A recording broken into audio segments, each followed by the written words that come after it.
Hi guys, and welcome to Boring History Story Relaxing. Tonight we step into a snow-thick Scottish evening in 1984 when a luxury express train waits beneath station lamps, polished and humming, as if it has every intention of defeating the weather through upholstery alone. Outside, flakes drift through the yellow light and settle on hats, shoulders, luggage labels, and the black ironwork above the platform. Somewhere beyond the roof. The wind is already searching for gaps in the hills.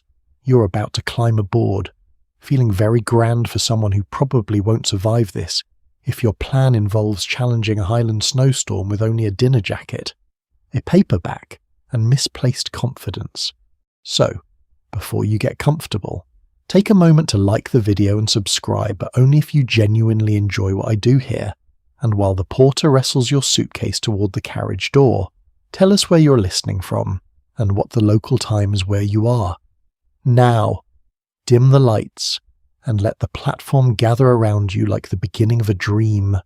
You stand beneath the station canopy, watching breath rise from every mouth in pale little ghosts. The train waits beside you with the steady patience of a creature that has crossed bad weather before.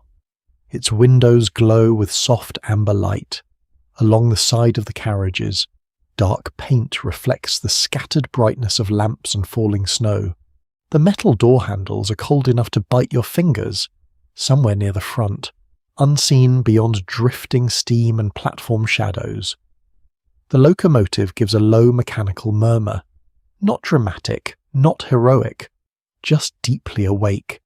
This is not the bright plastic rush of ordinary travel.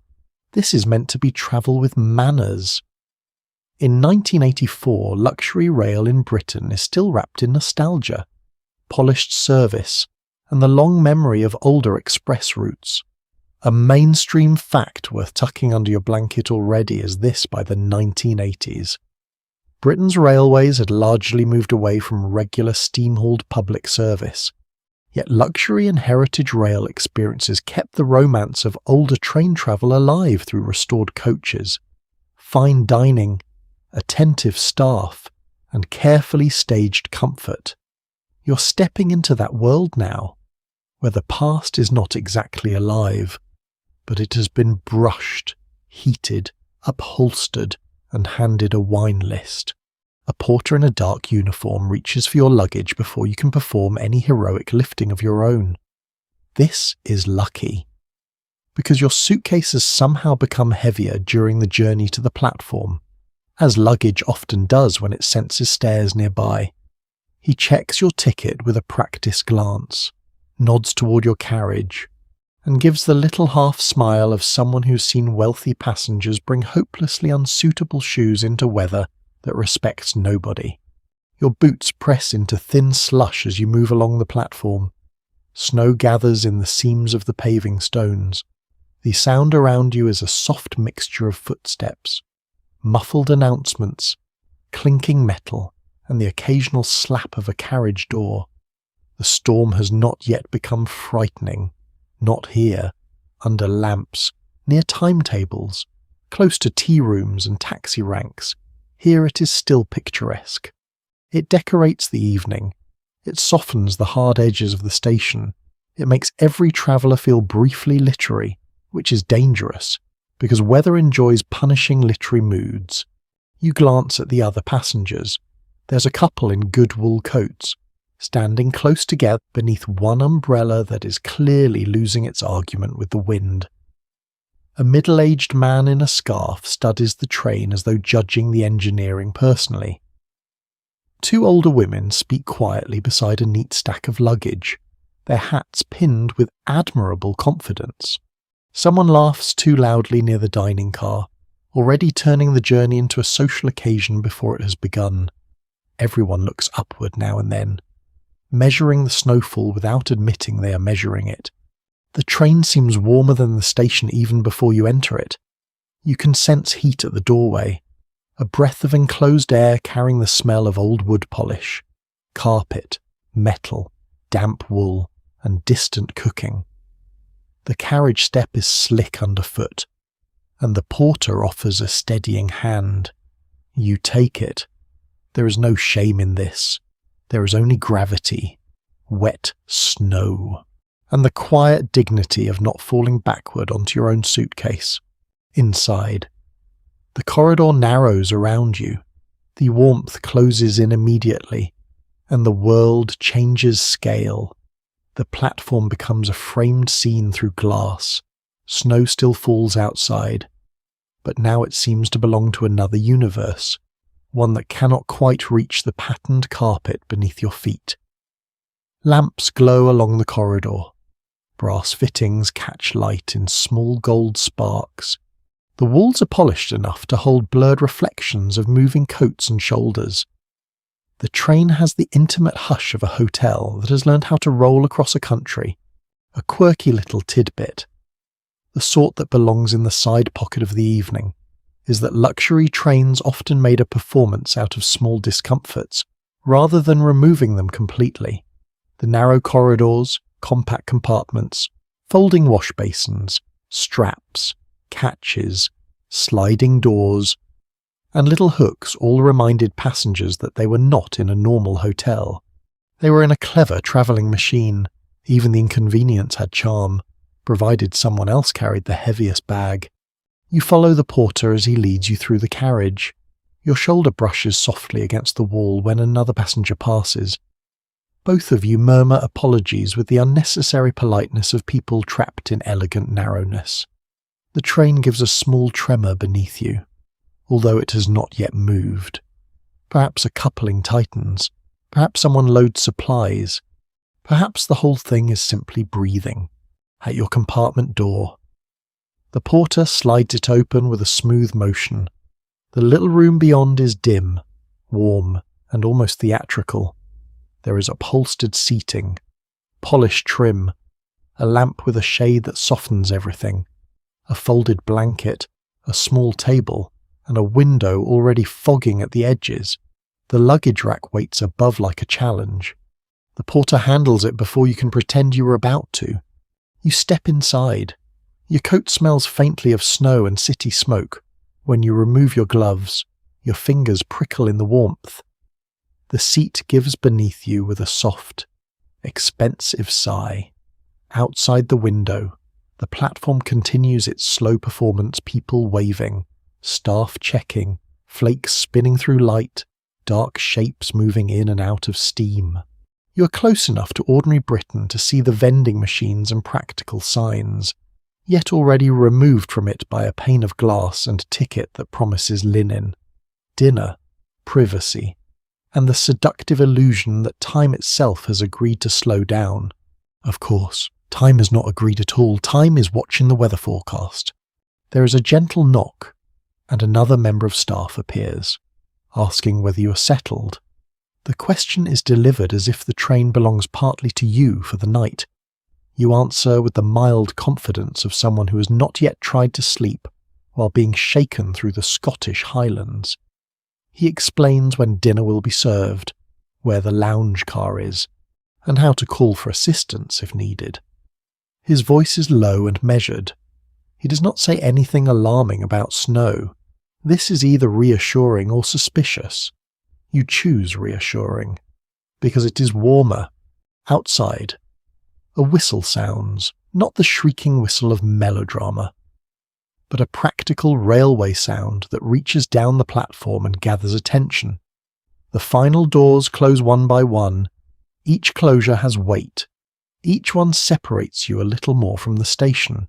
Scholars and railway historians still debate whether the late 20th century luxury train revival was mostly a preservation of genuine travel culture, a commercial reinvention of nostalgia, or something more interesting, a modern performance of old privilege, made available to passengers who wanted a brief, polished escape from ordinary speed. As you sit in your glowing compartment, you can feel why the debate lingers. The train is real, the snow is real, the upholstery is real beneath your hand, but the mood has been carefully made, like a stage set that happens to have wheels. Then the carriage gives a deeper shudder. The platform begins to slide. For a moment, it is almost too slow to notice. A lamp moves backward. A porter's face passes the window. A sign drifts away into snow. The station roof seems to glide above you. Iron ribs and yellow bulbs retreating.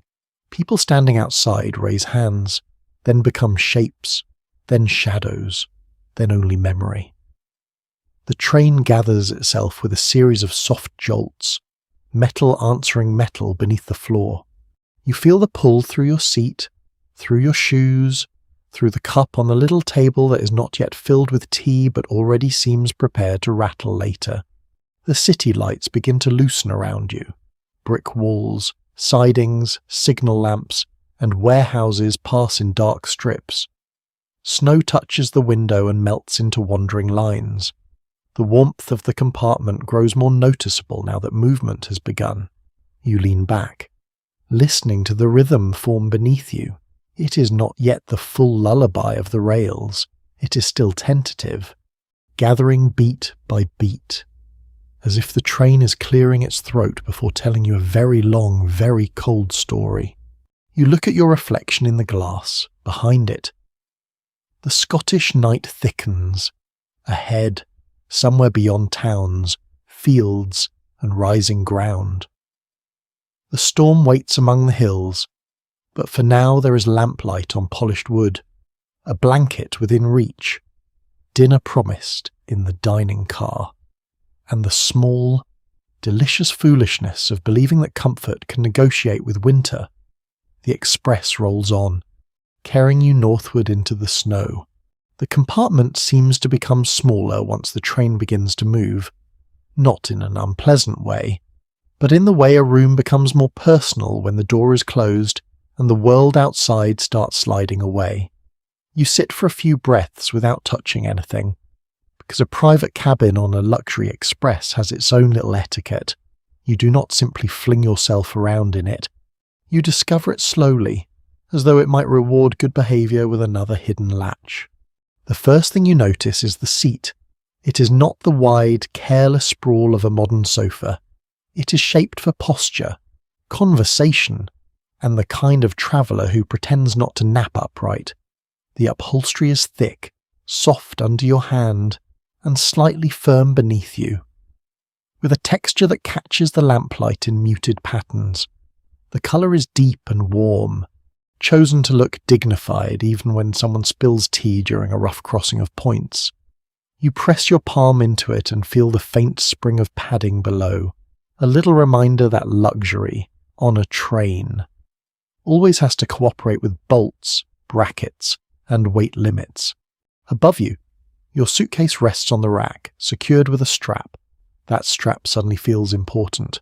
On land, luggage is merely luggage. On a moving train, luggage becomes a potential character in the story, one that may decide to leap into the plot at 3 a.m. The leather handle hangs just over the edge, and you eye it with suspicion, as if it has already made plans. The small table by the window is polished to a mellow sheen. It folds neatly, because everything here must fold, slide, latch, tuck, hook, or vanish. The compartment is not large enough for wastefulness. There is a place for a glass, a place for a book, a place for a ticket, and probably a place for your dignity if the train lurches while you're removing your boots. Brass fittings glow in the lamplight. A curtain tie rests like a small corded bracelet beside the window. The reading lamp has a little switch that clicks with satisfying certainty. A sensible piece of history settles into the scene luxury overnight rail travel in Britain, inherited much from older sleeping car traditions, where comfort depended on careful design inside narrow spaces, compartments needed to serve as sitting rooms by evening and bedrooms by night. So railway companies and specialist operators relied on folding basins, convertible berths, compact storage, attendant service, and strict routines to make limited space feel gracious. In other words, this room is not spacious because it is large. It is spacious because someone has spent years learning how to hide the inconvenience. You lean closer to the window. Frost has not formed inside, not yet. but the edges of the glass are misty from the difference between cabin warmth and the cold beyond. Your reflection floats over the darkening suburbs. The train passes dim back gardens, blank factory walls, signal posts, and small clusters of houses where ordinary evenings continue. Somewhere in one of those houses, someone is eating beans on toast, watching television, and not wearing good shoes for a snowstorm. You hope they appreciate their stability. The heating breathes softly. It has a dry warmth, mixed with the faint scent of upholstery and metal warmed from within. You remove your coat and hang it on hook near the door. It swings slightly as the carriage rocks. The motion is gentle at first, a side-to-side suggestion rather than a command. It gives the coat a life of its own, like a tired gentleman nodding along to a conversation. You explore the washbasin next. It hides behind a panel or folds out with pleasing cleverness, depending on the design of the carriage. Either way, it feels like a secret. You pull it open carefully and find the tiny world of railway hygiene, a basin just large enough for hands and face, a mirror that shows you in warm lamplight, a little shelf, perhaps a glass, perhaps a towel folded with more discipline than most people bring to their taxes. The water, when you test it, runs with a soft sputter before smoothing into a thin stream. You imagine brushing your teeth here later while the highlands pass unseen outside, your balance challenged by history, plumbing, and weather at once. A rather charming oddity of older sleeping cars is that many passengers remembered the small fittings as vividly as the views. Folding sinks, little ladders, berth straps, call buttons, sliding blinds, and the tiny choreography of getting ready for bed became part of the romance. The luxury was not only in grand meals or polished service. It was in the feeling that every inch of your room had been solved by someone with a ruler, a screwdriver, and strong opinions about towels. The train picks up speed. The rail rhythm becomes clearer now, a repeating undermusic below the floor. It is steady enough to soothe, but never steady enough to let you forget you're moving. There are small taps from the window, a soft creak from the wall panel, a faint rattle from somewhere near the door. Each sound has its place. None of it feels broken. It feels alive. You sit again and remove your gloves completely. Your fingers have warmed, but they still carry the memory of the platform.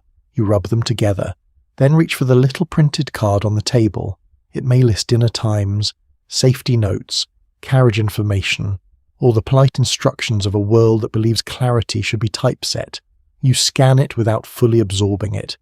Your mind is busy enjoying the idea that tonight you belong to this narrow room, and this narrow room belongs to the train, and the train belongs to a line disappearing into snow. Beyond the window, the last firm edges of the city begin to soften. Lamps grow farther apart. The trackside clutter thins. You pass dark fields broken by hedges and occasional houses, their windows warm and square in the distance. Snow moves through the beam of passing lights in quick silver streaks. Sometimes it seems to fall downward. Sometimes the speed of the train makes it fly sideways. The storm has not yet swallowed the journey, but it is rehearsing. You test the sliding door, not because you need to, but because such doors invite testing. It moves with a soft, wooden hush in the corridor. You hear a low murmur of staff and passengers. Someone laughs. A trolley or luggage cart gives a restrained clink. A door closes farther down. The sounds are intimate but not intrusive. The compartment gives you privacy without isolation, which is one of the sleeper train's finest tricks. You're alone, but not abandoned. A nice arrangement, really, especially when the weather outside is starting to look like it has a personal grievance against timetables. Some commentators on railway culture still differ over whether the private sleeping compartment created true solitude or simply a theatrical version of it. After all, the walls are thin, the corridor is shared, the staff may knock at any moment, and every passenger is tied to the same rails. Weather, kitchen, timetable, and fate. Yet as you sit in the amber light, with your coat swaying softly and your suitcase behaving for now, it certainly feels private enough. Perhaps privacy on a train is not about being unreachable. Perhaps it is about having a small door you may close while the landscape goes past. The porter returns briefly, as if summoned by the thought. He checks that your luggage is secure, confirms the dinner sitting, and asks if you would like anything brought before you go through to the dining car. Tea is offered with the quiet confidence of a nation that has used hot drinks as emotional engineering for generations. You accept, because refusing tea in a snowstorm feels almost rude to the atmosphere. While he is gone, you settle deeper into the seat. The warmth has reached your shoulders now. Your boots have stopped feeling like blocks of winter attached to your feet. The compartment lamp casts a pool of light over the table. The window has darkened into a moving mirror, showing your face, the curtain, the door, and faint shapes beyond the glass all layered together. You are inside and outside at once, travelling through a country that is becoming less visible by the minute. The tea arrives in a small pot or sturdy cup, depending on the service, accompanied by milk, sugar, and the sort of biscuit that looks modest until it becomes essential. The porter sets it down with skill, adjusting the placement against the movement of the train. Nothing spills. This seems like magic. Although it is probably practice, you thank him, and he withdraws with another soft slide of the door. You pour carefully. The tea steams upward, carrying that familiar smell of tannin, milk, warmth, and civilized denial. Outside, the snow thickens. Inside, the cup warms your hands.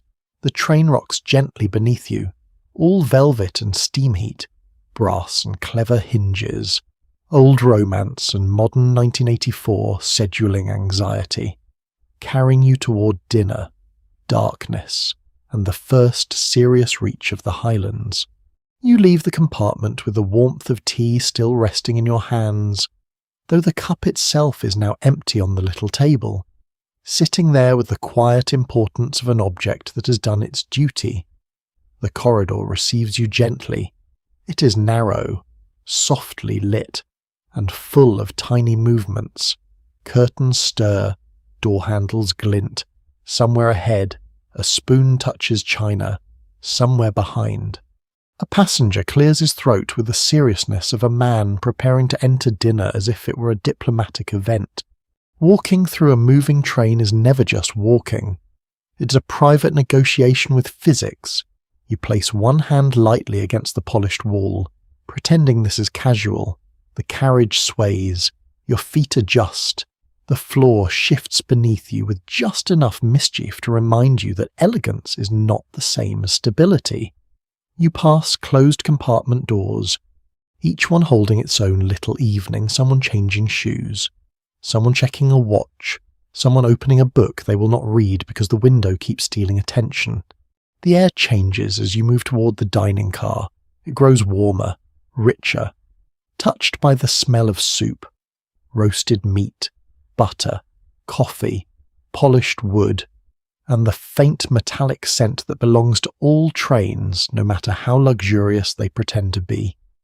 The rail rhythm continues below, but now it is joined by another music glassware chiming softly, cutlery settling into place, low voices rising and fading as the carriage breathes around a shared meal. A steward greets you at the entrance with that particular kind of formal kindness that makes you suddenly aware of your posture. Your name or compartment number is checked. You're guided to a table dressed in white cloth, set with silverware, folded napkins, and glasses that tremble faintly with the movement of the train. The lamps here are warmer than those in the corridor. They turn faces soft and make the windows into dark mirrors. Outside, there may be fields, fences, and snow-blurred signals, but inside, dinner insists on being the main landscape. A straightforward historical fact fits neatly beside the plate by the 1980s. Luxury excursion, and sleeper dining on British trains often leaned deliberately into older traditions of railway hospitality, where a proper dining car meal was not just fuel but part of the experience.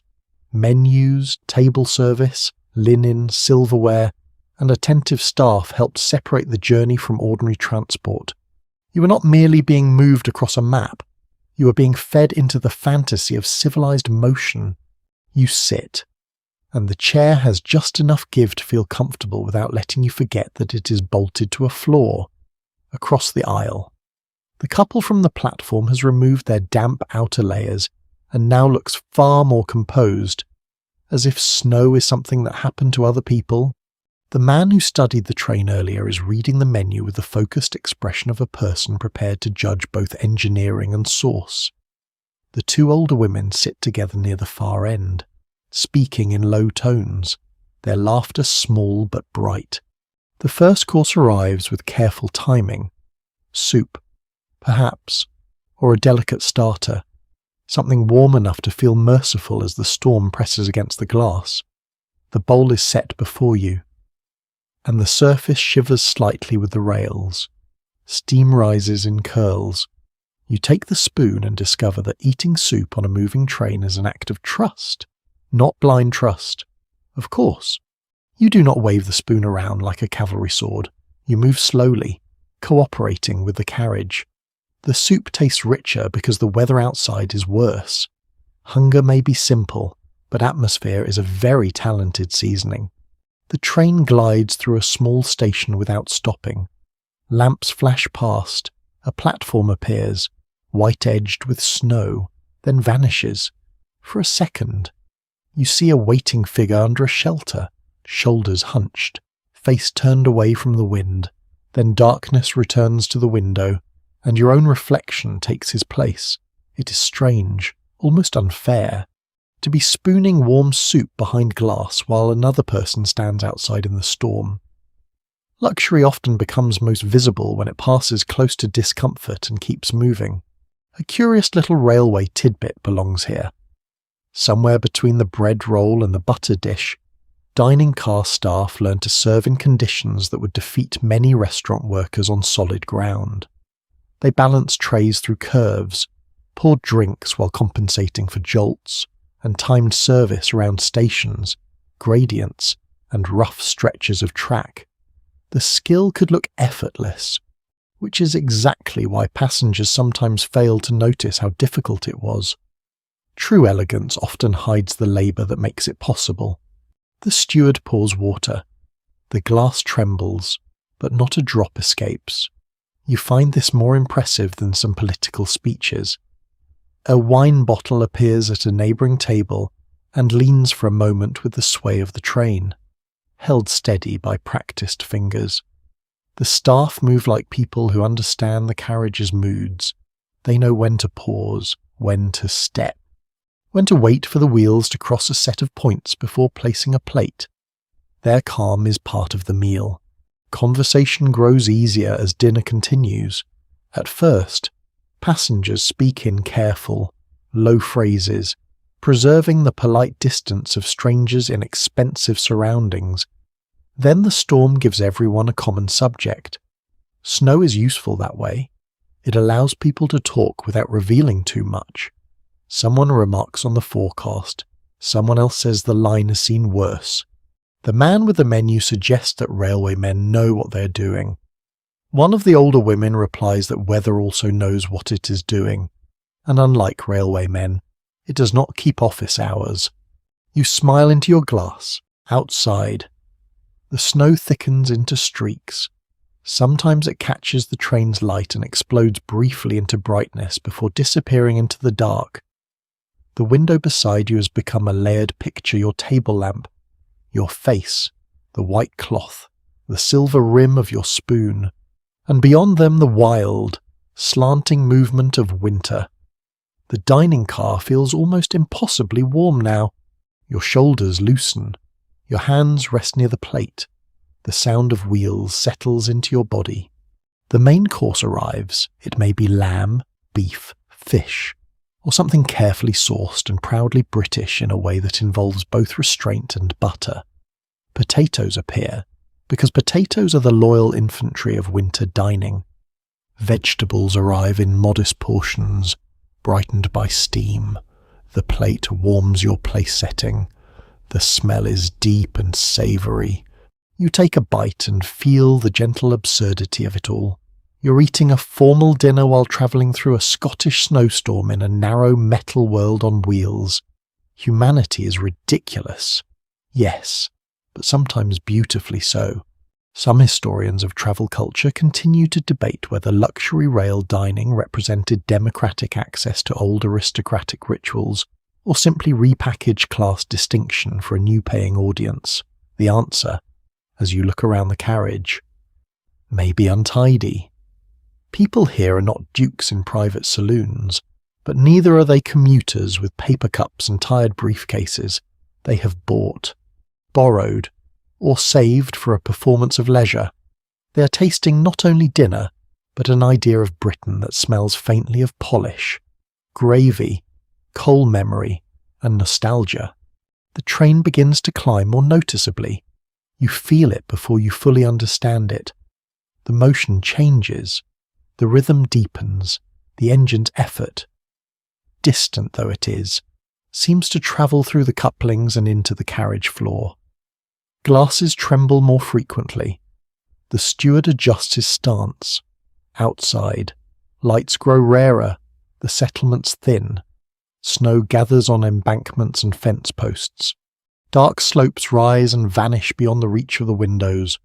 Dessert comes like reassurance, something warm, perhaps, with custard, or something chilled, made brave by the heated carriage. Coffee follows, dark and fragrant, served in cups that look too delicate for the weather. You wrap your fingers around yours and let the bitterness clear the softness of the meal. Around you, passengers lean back, their voices lower. The dining car settles from performance into comfort. For a few minutes, everyone pretends the storm is only scenery. The windows are black and silver, the lamps glow, the cutlery rests, the staff pass quietly between tables. You hear the snow hiss faintly against the glass, or perhaps you imagine it, because the mind enjoys adding sound to what it fears and admires. The train rolls onward, farther from the city, deeper into a country of dark fields and rising hills. When you finally stand to leave, your body has learned the carriage's sway well enough to trust it a little. The steward wishes you a pleasant evening. The dining car hums behind you as you return toward the corridor, full, warm, and pleasantly foolish. Outside, the Scottish winter presses closer. Inside, the train carries its glowing rooms forward, each one insisting, with linen and lamps and another pot of coffee, that civilization can still set a table in the dark. The corridor feels cooler after the dining car, though only by a little. It is enough to make the warmth of dinner settle deeper inside you, like a coal carried carefully in a covered pan. You move back through the narrow passage with one hand near the wall, not quite touching unless the train decides you should. The carriage sways, lamps flicker gently in their fittings, behind compartment doors. The evening has become private again, full of unbuttoned collars, folded napkins, murmured comments, and the first small negotiations with sleep. But you're not ready to return fully to your room yet. Dinner has made you heavy. Yes, but the snow outside has made you curious. So instead of sliding directly into your compartment, you pause at a wider window near the end of the carriage, where the glass looks out into a world that is changing mile by mile. The city has disappeared. The last easy lights have thinned into isolated farms, signal boxes, road crossings, and occasional station lamps glowing through the storm like sleepy watchfires. Snow moves sideways now. It no longer falls politely. It rushes across the dark in long pale lines, driven by wind that seems to come from every direction at once. The train's own lights catch the flakes just before they strike the window, turning them silver for one instant, then nothing. The fields beyond are barely visible, yet you sense their shape. Low walls carry white ridges. Bare trees stand in clusters, their branches made thicker by snow. Fence posts appear and vanish in the passing dark. Somewhere beyond the window, sheep may be huddled against stone walls, farm dogs curled in outbuildings, and roads becoming uncertain beneath drifting white inside the carriage. The carpet is dry, the brass is polished, and someone has just served you dessert with custard. Outside, Scotland is calmly reminding everyone that comfort is a temporary arrangement. Railway records and winter travel accounts make one thing clear: snow could seriously disrupt British railways long after steam gave way to diesel and electric traction. Points could freeze, signals could be obscured, drifts could block cuttings, and exposed highland routes were especially vulnerable when wind drove snow across open ground. The luxury of your train does not exempt it from weather. It only gives the weather nicer upholstery to threaten. You remain at the window while the train pushes on. The motion has changed since dinner began. It feels more deliberate now, less like a smooth departure from town and more like a patient animal leaning into difficult ground. The wheels still keep rhythm, but the rhythm has become heavier. At times the carriage gives a small sideways nudge. Not alarming, but enough to make you widen your stance. The rails curve, the glass darkens, snow presses close, a station appears out of nowhere. For several seconds. The train passes beside a platform almost empty beneath its lamps. The name board is blurred by snow. Unreadable except for the first and last hints of letters. A red post box stands near a wall, wearing a cap of white. A bench is half buried. The waiting room window glows weakly, and you glimpse a person inside, perhaps the station master, perhaps a traveller with more patience than luck. Then the platform slips away behind you, swallowed by the dark. Small stations in bad weather have a peculiar loneliness. They are built for arrival and departure, yet in a storm they seem to be waiting for the world to remember them. You wonder how many people in 1984 still depend on such stops. How many parcels, newspapers, letters, school journeys, work trips, and family visits pass through places that look, from your warm carriage, like little islands in winter. One small curiosity belongs to the railway winter itself. Staff sometimes use surprisingly simple tools alongside more advanced equipment during freezing weather. Brooms, shovels, sand, lamps, oil, salt, and metal bars could matter just as much as radios and diesel power when snow packed into points or ice stiffened a mechanism. Modernity did not remove the need for cold hands and patient workers. It merely gave them new timetables to worry about. You picture them now. Those unseen workers along the line, men in heavy coats stepping out into blowing snow to inspect points, signal staff watching panels or levers, listening for updates, measuring delay against safety, drivers peering into white darkness, reading signals through weather that turns distance into guesswork. The passengers, including you, see romance. The railway sees risk, gradients, visibility, braking distance, and whether anyone has remembered to keep the tea urn full. Another gust hits the side of the carriage. It does not truly strike like a hand. It presses, then slides away, leaving a faint shudder in the metal and glass. You hear it more clearly here near the connecting door, a low rushing sound beneath the rail rhythm. The snow outside seems thicker after each mile. It gathers in the lower corners of the window, clings for a moment, melts, then reforms. The glass becomes both barrier and screen. You look through it, but also at it, watching winter write and erase itself. A passenger joins you near the window. It is the man who studied the menu and, earlier, the train itself. He nods in the restrained manner of strangers sharing weather. "Coming down properly now," he says. You agree, because this is undeniable. He tells you he travelled this line years ago in better weather, and that the views in daylight can be magnificent. He speaks of glens, rivers, moorland, and hills opening suddenly beyond curves. Tonight there is only snow and darkness, but his words place a landscape behind the storm. You can imagine it dimly, the wide highland spaces, the old routes cut through difficult country, the bridges and embankments carrying rails across ground that was never designed for human convenience.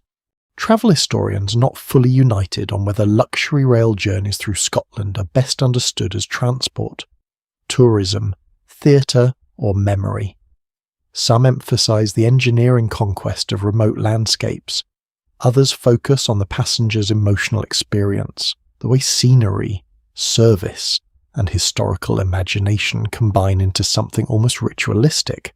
Standing at the window, you suspect the answer depends on the weather in clear daylight. Perhaps it is tourism. In a snowstorm at night, it becomes a small act of faith. The man returns to his compartment, leaving you with the window and the sound of the train. You stay a little longer. Your reflection is faint now, almost transparent. Behind it, the storm seems close enough to touch. You can make out telegraph poles or signal posts passing at intervals, their dark forms briefly visible, then gone. Occasionally a distant light appears high on a slope or low beside a road, and for 1 second you imagine the life around it: a farmhouse kitchen, a kettle, a dog lifting its head as the train passes, a child asleep under blankets while the wind worries the eaves. The train enters a cutting. Snow on the banks rises closer to the window, pale walls rushing beside you. The sound changes, becoming enclosed and louder. Wheels hammer more sharply. Wind loses space and turns into a rushing tunnel noise. For a moment, you feel the weight of earth and snow on either side. Then the line opens again, and the darkness returns wide and restless. Back in your compartment. The warmth feels different after the window, more precious. You slide the door closed and stand in the little room, listening. The lamp glows. Your coat hangs quietly now. The tea things have been cleared or sit neatly aside. The seat waits, patient and slightly smug, as if it knew you would return once the scenery became too cold to admire comfortably. You sit by the window again, but this time inside your own small square of privacy. Snow trails across the glass. The train runs steadily, yet the world outside has grown less certain. Stations are fewer, lights are rarer. The landscape rises unseen, somewhere ahead. The highlands are drawing closer, and the storm is deepening over them with slow, serious confidence. You reach for the curtain but do not close it yet. Not quite yet. For now. You let the dark window remain uncovered, because there is something hypnotic in watching snow race beside a moving train. It makes distance feel soft. It makes time feel padded. It makes the whole journey seem less like a line on a timetable, and more like a warm bead of the light threading its way through winter's enormous hand. The express rolls onward, and outside the glass, Scotland disappears one white breath at a time.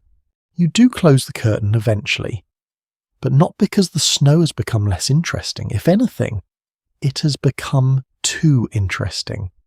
And there is only so much weather a person can stare at before the imagination starts writing letters of complaint. The fabric slides across the window with a soft rasp, shutting away the black glass, the racing flakes, and your own ghostly reflection. At once, the compartment feels more inward, smaller, warmer, less like a seat beside a storm and more like a room inside a secret. The train continues beneath you, steady but purposeful. You can feel the climbing country now in subtle ways. The motion is not dramatic.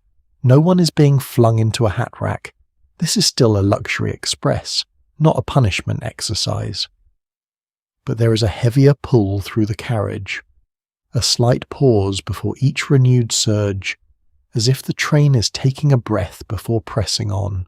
Somewhere ahead, the locomotive and crew are doing the real work, while you sit under a lamp wondering whether you should read or simply become decorative. A soft knock comes at the door. The steward opens it just far enough to ask whether everything is comfortable. He does not intrude, he does not linger, his voice is even, his expression pleasant, his hair impressively calm for a man working inside a moving corridor during a snowstorm. He checks whether you need more tea, whether your compartment is warm enough, whether you know the timing for the lounge car. These questions sound ordinary, but they carry another purpose. Staff on a train like this are always reading the carriage who is anxious, who is cold, who has drunk too much, who has questions, who might become a problem if the weather worsens. You say you are comfortable. This is mostly true. He nods, glances once toward the curtained window, and tells you that conditions are a little lively farther north. A little lively. It is a fine railway phrase. It could mean charming snow, manageable delay, or the early movements of chaos politely wearing a waistcoat. He says it with such calm that you almost believe lively weather is a planned feature of the journey, like dessert. One reliable fact sits quietly behind his composure train staff in Britain. During the late 20th century worked within a culture where safety, punctuality, and passenger reassurance all mattered. But passenger-facing workers often had to hide operational uncertainty behind calm service. Delays could be caused by frozen points, signal problems, drifting snow, or slower running speeds. Yet passengers usually encountered those issues first through careful announcements, cups of tea, and professional understatement. You thank him, and he moves on, through the door, before it closes fully. You catch a glimpse of the corridor. It's busier now than before dinner. A steward passes with a tray. Another staff member consults a folded paper or note. A passenger asks something in a low voice. Someone farther down laughs, then stops quickly, perhaps realizing the laugh sounded nervous. The door slides shut, and the compartment returns to its amber hush. You sit with your hands folded for a moment. The staff's calm has not frightened you, but it has changed the flavour of the evening. Before, the storm was scenery. Now it has entered the timetable. You listen more carefully. The train sounds are still the same, yet your mind arranges them differently. The wheels beat beneath the floor. A panel creaks. The heating breathes. Metal gives a faint ticking sound as warmth and cold argue somewhere in the walls. From the corridor comes the occasional footstep, sometimes confident, sometimes adjusted mid-stride by a sway of the carriage. You imagine the porters and stewards moving through their own invisible map of tasks, checking doors, preparing berths, answering questions, passing messages, watching faces. A less obvious detail from luxury rail travel is that service routines often mattered most when something went wrong. A well-timed cup of tea, a clear but not alarming update, an extra blanket, a lamp adjusted, a joke delivered in the right tone, all of these could keep passengers settled on a snowy night. Hospitality becomes a kind of weatherproofing, not for the tracks, sadly. For the human mind, the train begins to slow slightly. It is not enough to stop conversation in the carriage, but enough for you to notice. The rhythm stretches. The wheels sound less like a song and more like a careful statement. You pull the curtain aside an inch. Snow whips past in the darkness. A signal light appears ahead, red or amber, then slips out of view as the train curves. The landscape is unreadable, but the storm looks thicker than before. You let the curtain fall back. In the corridor, voices pass your door. Just precautionary, someone says. Another voice answers too softly for you to catch. Just precautionary. Another beautiful phrase. It belongs in the same family as a little lively. It means that professionals are thinking carefully, which is good, and that there is something to think about, which is less cozy. You stand and adjust the strap on your suitcase, although it is already secure. This gives your hands something sensible to do. Then you check the latch of the wash basin, the fold of the blanket, the little call button or bell arrangement. You're not panicking. You're simply becoming familiar with your kingdom. which happens to be the size of a cupboard designed by someone with a generous view of cupboards. The train moves over a set of points, and the carriage answers with a rougher clatter. The lamp trembles. Somewhere nearby, glass knocks against glass. The sound passes quickly, and the smoother rhythm returns. But the brief disturbance leaves the compartment feeling more awake. You open your door and step into the corridor, partly from curiosity, partly because sitting alone can make every little noise grow larger. The corridor is warmer now, carrying smells from dinner and the kitchen, coffee, damp wool, polished wood, and a faint trace of coal smoke memory that may not be there at all but seems emotionally correct. You move toward the vestibule area, where two members of staff are speaking in low tones. They stop when they see you, not guiltily, just professionally. One of them smiles and asks if you need anything. You ask whether the snow is causing trouble. "Nothing we cannot manage," he says. "This is probably meant to comfort you." It does. A little. It also makes you imagine the list of things that would count as manageable on a railway in a Scottish winter. Quite a wide list, perhaps. A transport historian might say there is still disagreement about how passengers experience late 20th century rail disruptions compared with earlier generations.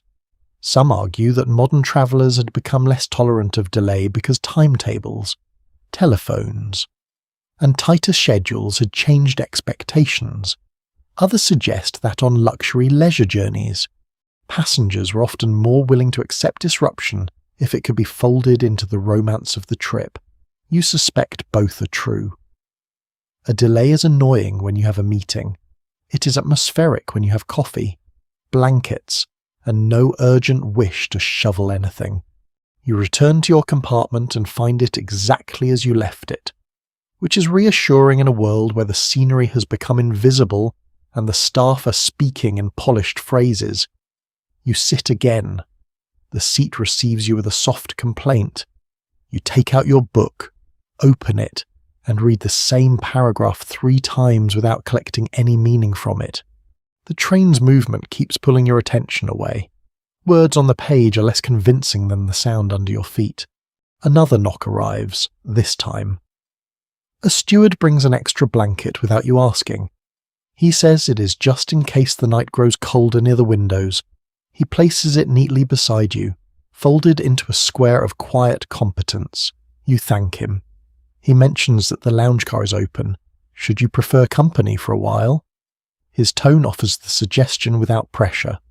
You nod, and he leaves. You rest your hand on the blanket. It is woolen, dense, slightly scratchy, and deeply reassuring. Outside, the train presses north. Inside, small acts of care gather around you: checked doors, secured luggage, warm tea, folded blankets, controlled voices, the invisible discipline of people trying to keep luxury from becoming merely expensive confinement. You realise that the staff are not pretending the storm does not exist. They are doing something subtler. They are making sure it enters the train slowly, softened by routine, translated into service, reduced from an enormous force outside the glass into manageable human gestures. The wheels continue their patient rhythm. The corridor murmurs, the lamp glows. Somewhere ahead, snow gathers over points, signals, roofs, fences, and the dark shoulders of the highlands, and all along the train, behind polished doors and careful smiles, people begin to understand that the night may not follow the brochure exactly. You decide, after a few more useless minutes with your book, that the lounge car might be wise, not necessary. Of course, you're a perfectly independent traveller. You can sit alone in a wood-panelled cupboard, while Scotland throws handfuls of snow at the windows, still. Company has a way of making weather feel less personal, and the steward's suggestion lingers in the room like the smell of warm tea.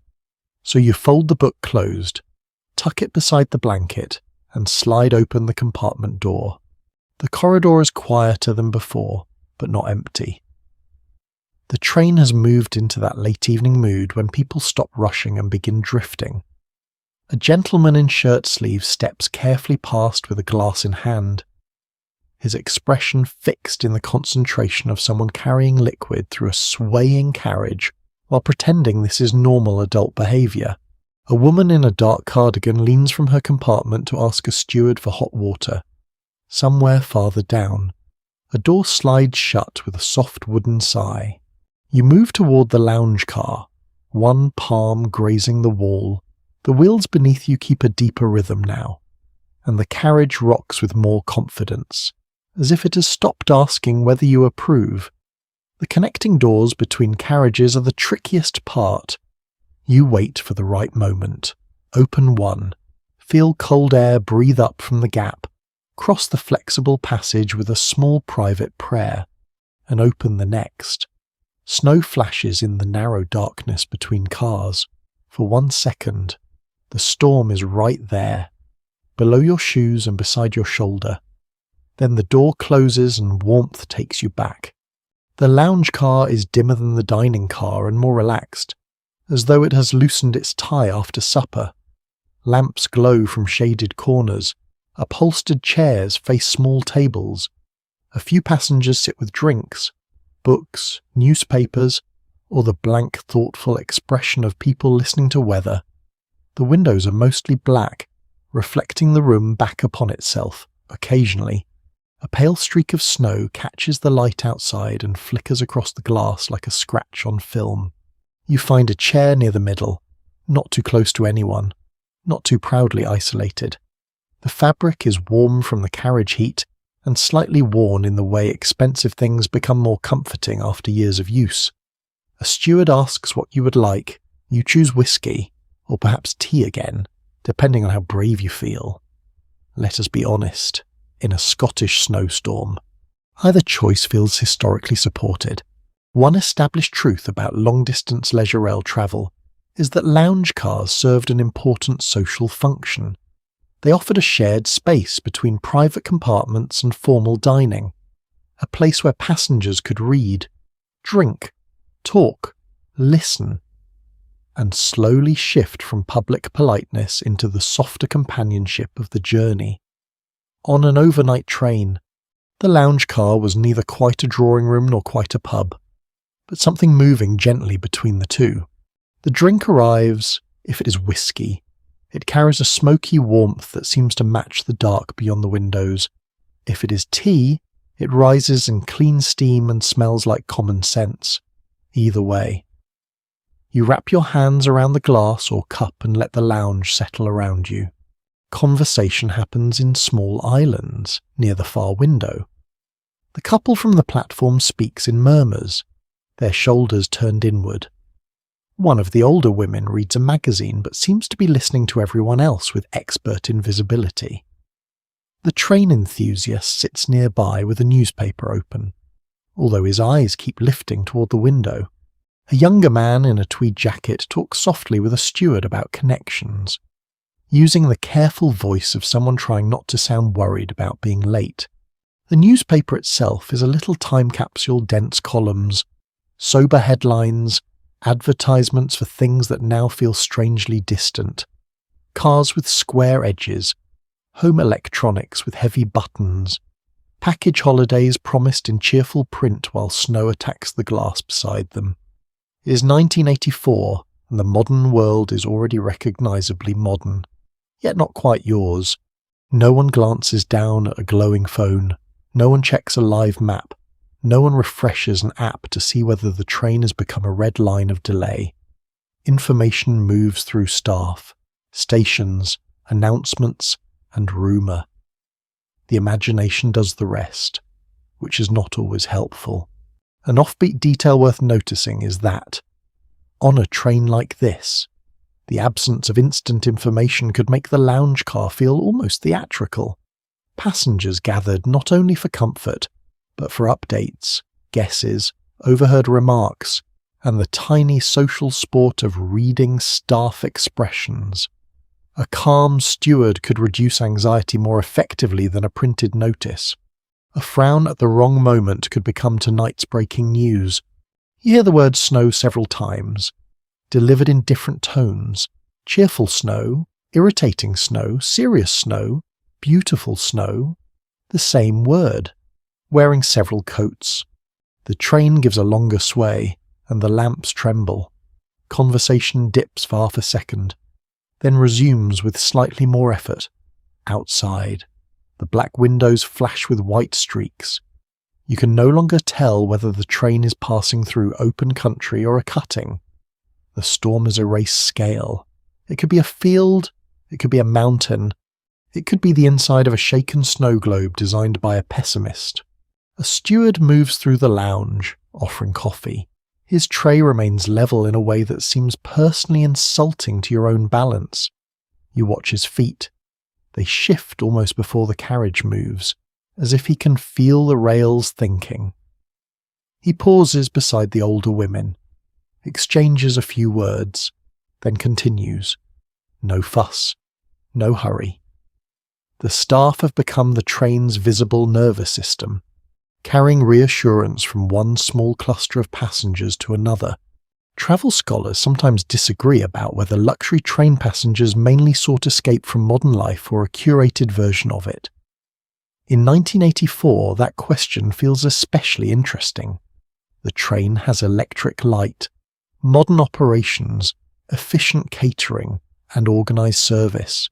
Yet it surrounds you with older rituals, table linen, compartment privacy, formal address, lamps that flatter the face, and drinks in a lounge as snow gathers outside. Perhaps people are not trying to escape modernity completely. Perhaps they want modern safety wearing antique manners.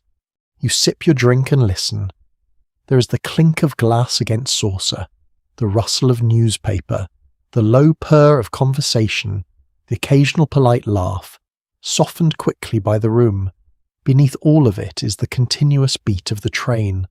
Wheels over joints, wheels over curves, wheels over invisible miles.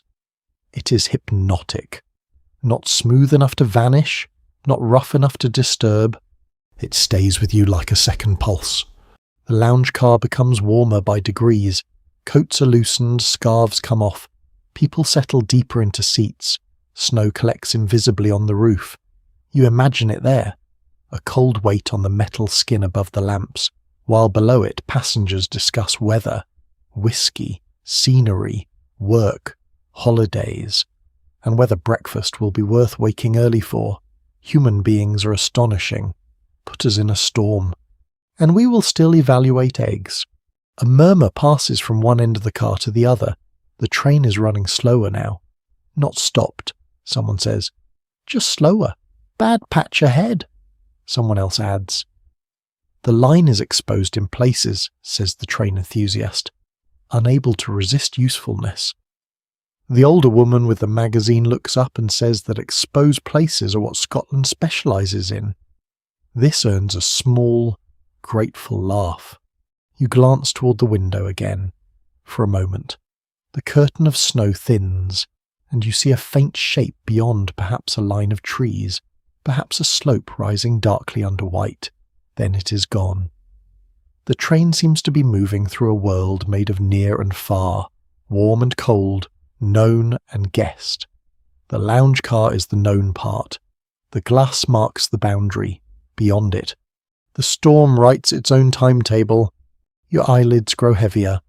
Not with sleep exactly, but with that deep evening looseness that follows food.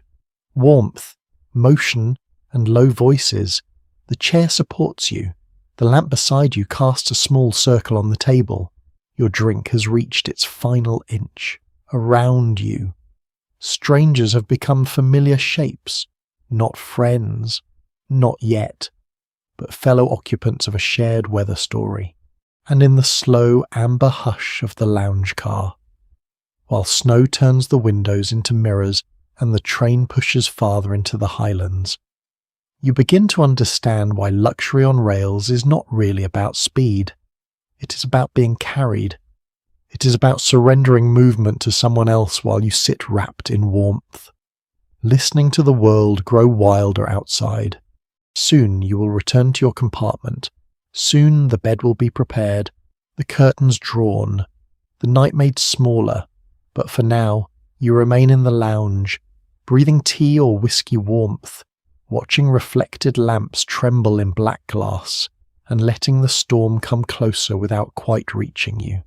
You leave the lounge reluctantly, because the room has become comfortable in the way a public space sometimes does late at night, when strangers have softened around the edges and everyone has quietly agreed not to be too impressive.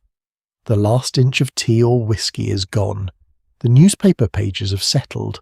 Conversation has thinned into murmurs. The snow outside has turned the windows into dark mirrors again. So the lounge no longer looks outward. It looks inward, at lamps, faces, glassware, and the small floating world of the train. You rise carefully, allowing the carriage to finish one slow sway before you step into the corridor. This is wisdom now, not hesitation. You have begun to learn the rhythm of the train. Your hand finds the wall almost automatically. Your feet widen slightly when the floor asks for compromise. Luxury travel, you're discovering, is still travel. It may offer linen, polished brass, and pudding, but it cannot repeal motion. The passage between carriages feels colder than before when you open the connecting door. The sound of the storm grows sharper. Wind moves under and around the metal joints, carrying a breath of snow and iron. The little flexible gangway shifts beneath your feet. For 1 second, you're between warm worlds, with darkness rushing close on both sides. Snowflakes flash in the gap, caught by carriage light, then vanish below. You cross quickly, pretending you did not hurry. Back inside. The corridor of your sleeping car feels almost domestic. A steward passes with folded linen stacked over one arm. Another door stands open, revealing a compartment halfway transformed. Seat cushions lifted, bedding being arranged with practiced efficiency. A passenger stands outside in stockinged feet, holding a toothbrush and looking faintly betrayed by the physics of nighttime hygiene. You nod politely. He nods back, both of you agreeing without words that dignity is harder on rails. You pause near a vestibule window before returning to your compartment, because something has changed again outside. The darkness no longer feels low and open. It rises. Shapes gather beyond the snow, massive but indistinct. The land is no longer just fields and stations. It has shoulders now. You are entering the harsher country, where Scotland folds upward into moor, glen, ridge, and mountain, and where a railway line becomes not merely a route, but a long argument with geography. Old railway geography makes this part of the journey feel more serious. Routes into and through the Scottish Highlands had to deal with steep gradients, exposed moorland, viaducts, cuttings, remote stations, and weather that could change quickly with elevation and wind. Even in the diesel era, trains depended on careful signalling, line maintenance, snow clearance, and cautious driving when storm settled over high ground. The rails might look slim and simple through a carriage window, but they carry a whole hidden system of labour. The train curves, and for a brief moment you see its own length ahead, windows glowing in a soft chain through the snow. The sight is beautiful enough to make you forget concern for a few seconds. Each carriage is a warm rectangle moving through the dark, full of folded blankets, unfinished drinks, small worries, and people pretending they are not listening too closely to the wheels. Then the curve straightens, and the train becomes invisible to itself again. You return to your compartment. The door slides shut behind you, and the little room receives you like a pocket of lamplight. The curtain is still drawn, but now you open it a hand's width. Outside, the storm has thickened into a pale blur. Nothing stays visible for long. Snow strikes the glass, melts, and reforms along the edges. Sometimes a dark form rises nearby, perhaps a bank, perhaps a rock face, perhaps a cluster of trees. Sometimes there is nothing at all, only white movement over black distance. You sit and listen. The train sounds more concentrated in this landscape. The wheels do not simply roll, they work. The carriage leans into curves, the couplings tug and settle. There are faint changes in pitch as the train climbs, coasts, brakes, and presses forward again. You imagine the driver ahead, face lit by instruments, eyes moving between track, signals, and snow. You imagine the rails disappearing into whiteness just beyond the headlamps. You imagine the old bridges and embankments beneath you, carrying this soft-lit hotel over streams, roads, and empty ground you cannot see. Here is a small oddity tucked into the romance some luxury rail passengers loved being told the names of difficult gradients, famous summits, and remote stretches of line, even when the view was hidden. A place name heard in the lounge or dining car could give invisible darkness a shape. Drummochta, Rannoch, Coror, Blair Athol, Aviemore. Names like these could turn a black window into a map inside the mind. The scenery did not always need to be visible. Sometimes it only needed to be suggested. You think back to the man in the lounge describing daylight views, glens opening after curves, rivers running beside the line, hills broad and empty under cloud. Tonight, all of that is concealed. Yet the concealment does something of its own. It makes the journey feel older, more uncertain. You're travelling through landscape by sound, by motion, by the pressure in your ears, by the occasional lonely lamp that appears and disappears before you can place it. The train slows again. This time the change is clearer, the rhythm spreads out. The carriage settles into a more cautious pace. You hear footsteps in the corridor, then a soft knock at a nearby door. A voice answers. Another door opens. The staff are moving gently but more often now. They do not rush. Rushing would be unhelpful and, in a corridor this narrow, possibly comic, but there is purpose in their movement. You open your door an inch and look out. A steward passes, carrying a small notebook. He sees you and smiles. All well, he asks. You say yes. He tells you the line ahead is being checked and that the train may lose a little time. Lose a little time. Another tender phrase, as if time were a glove misplaced under a seat rather than a schedule being slowly buried under snow.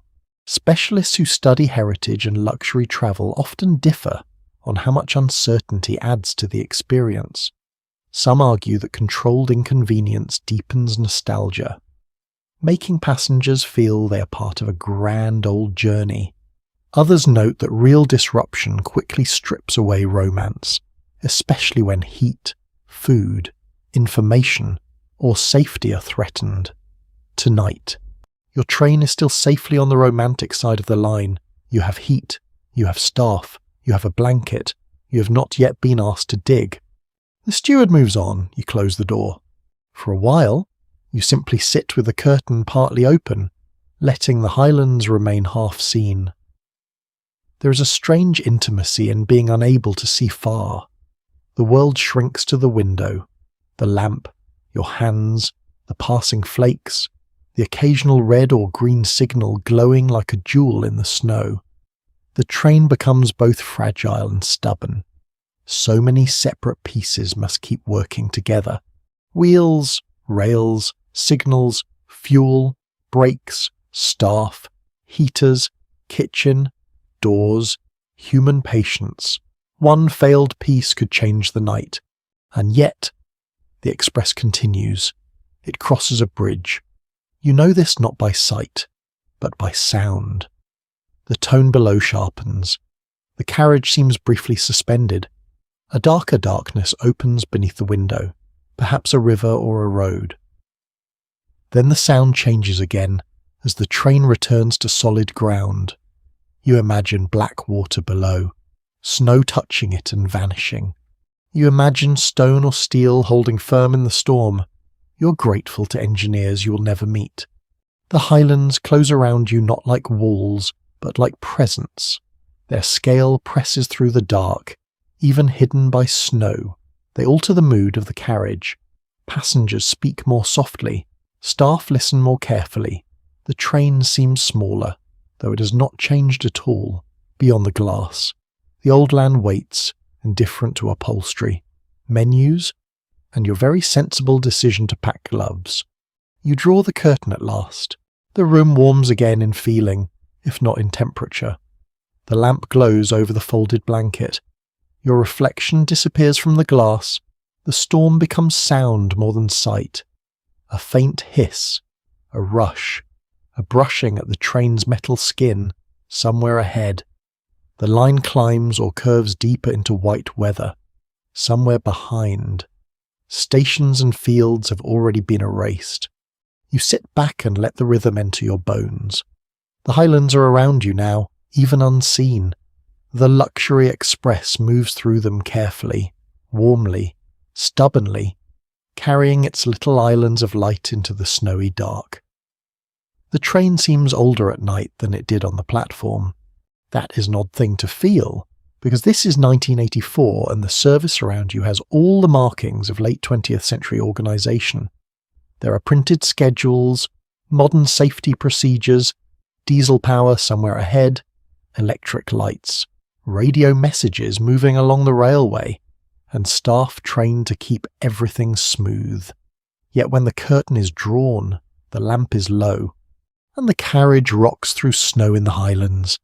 The age of the journey thickens around you, not because the train is pretending badly, but because railways carry their past in their bones. You notice it in the sounds first. The compartment is not silent. It never promised silence. A luxury train does not remove noise. It curates it. Beneath the floor, wheels strike their repeating pattern across the rails. Panels give tiny creaks. The door murmurs in its frame. Somewhere in the carriage, a latch taps at intervals with the dedication of a very small drummer.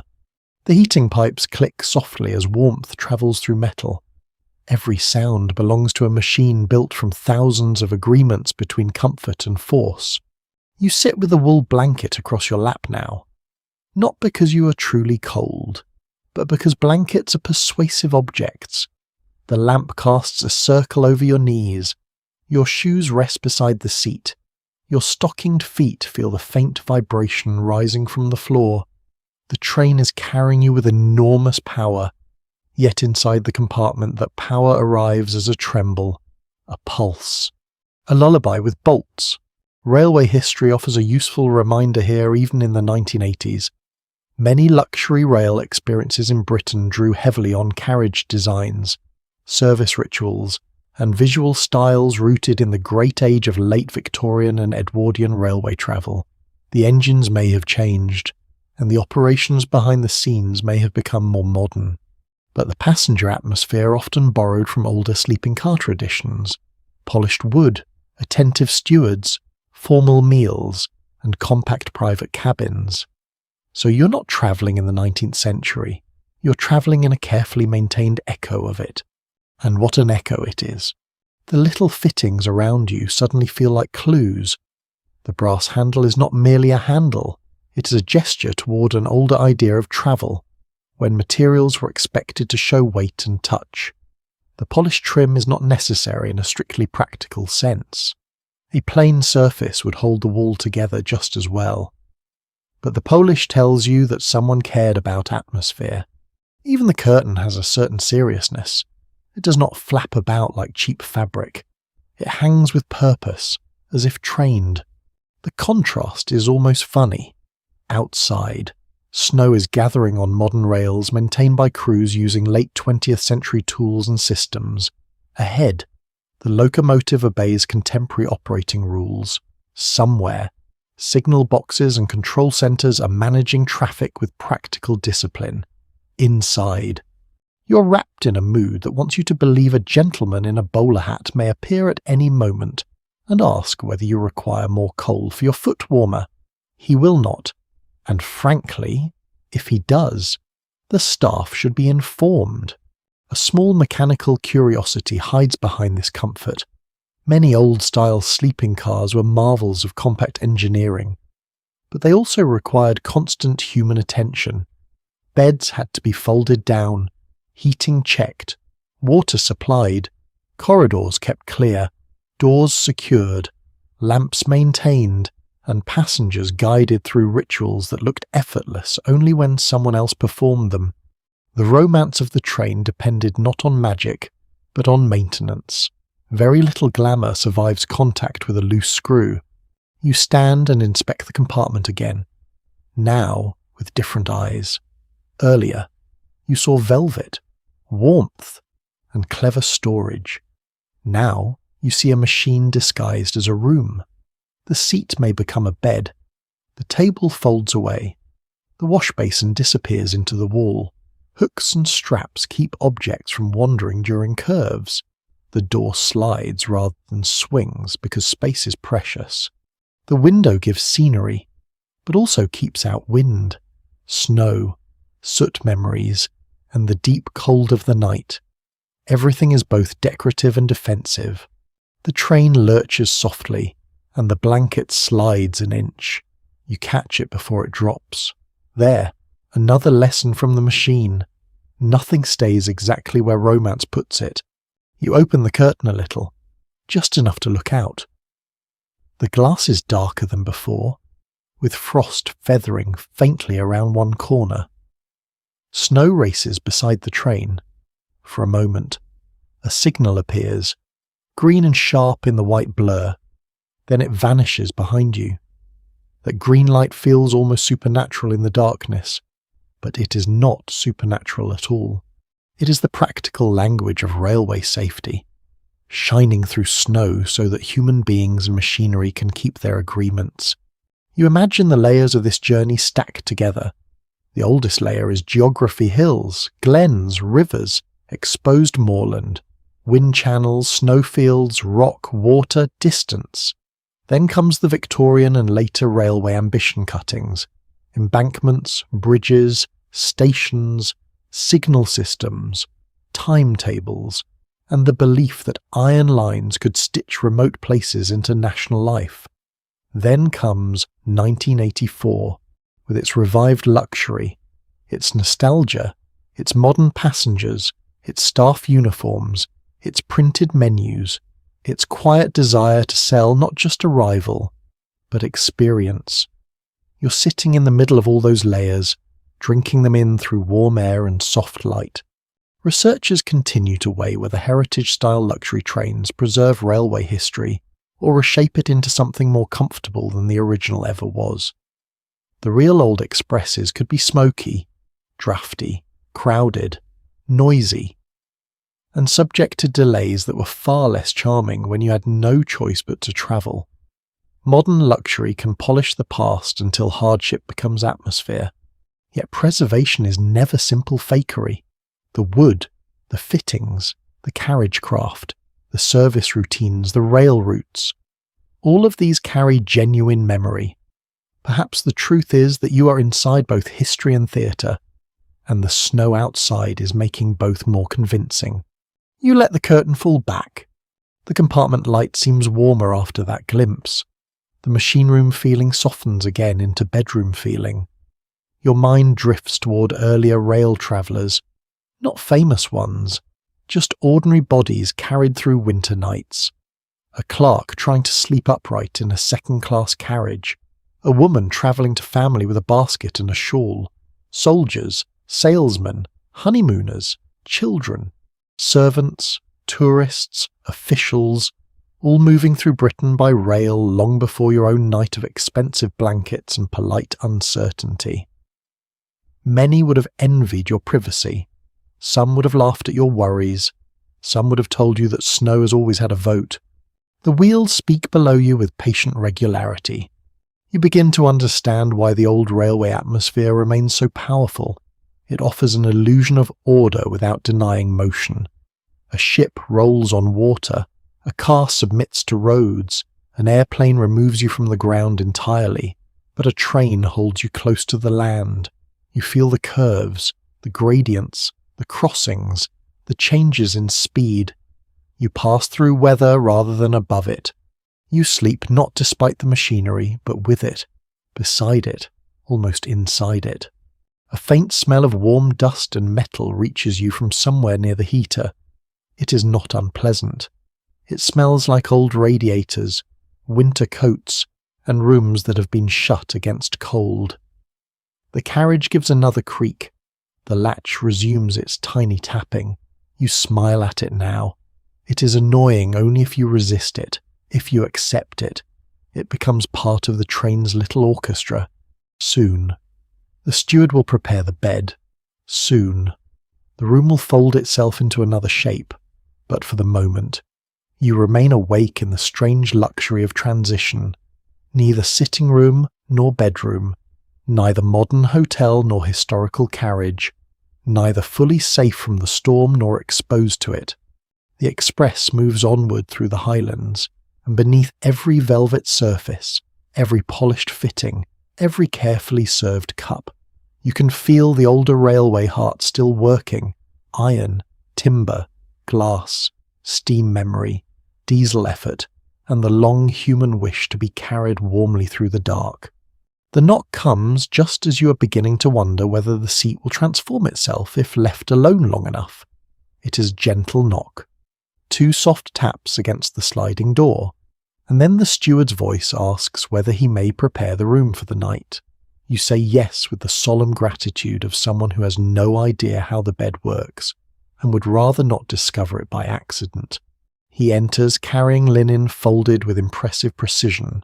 In the narrow compartment, his movements are economical, almost choreographed. He does not bump the table. He does not catch his sleeve on the hook.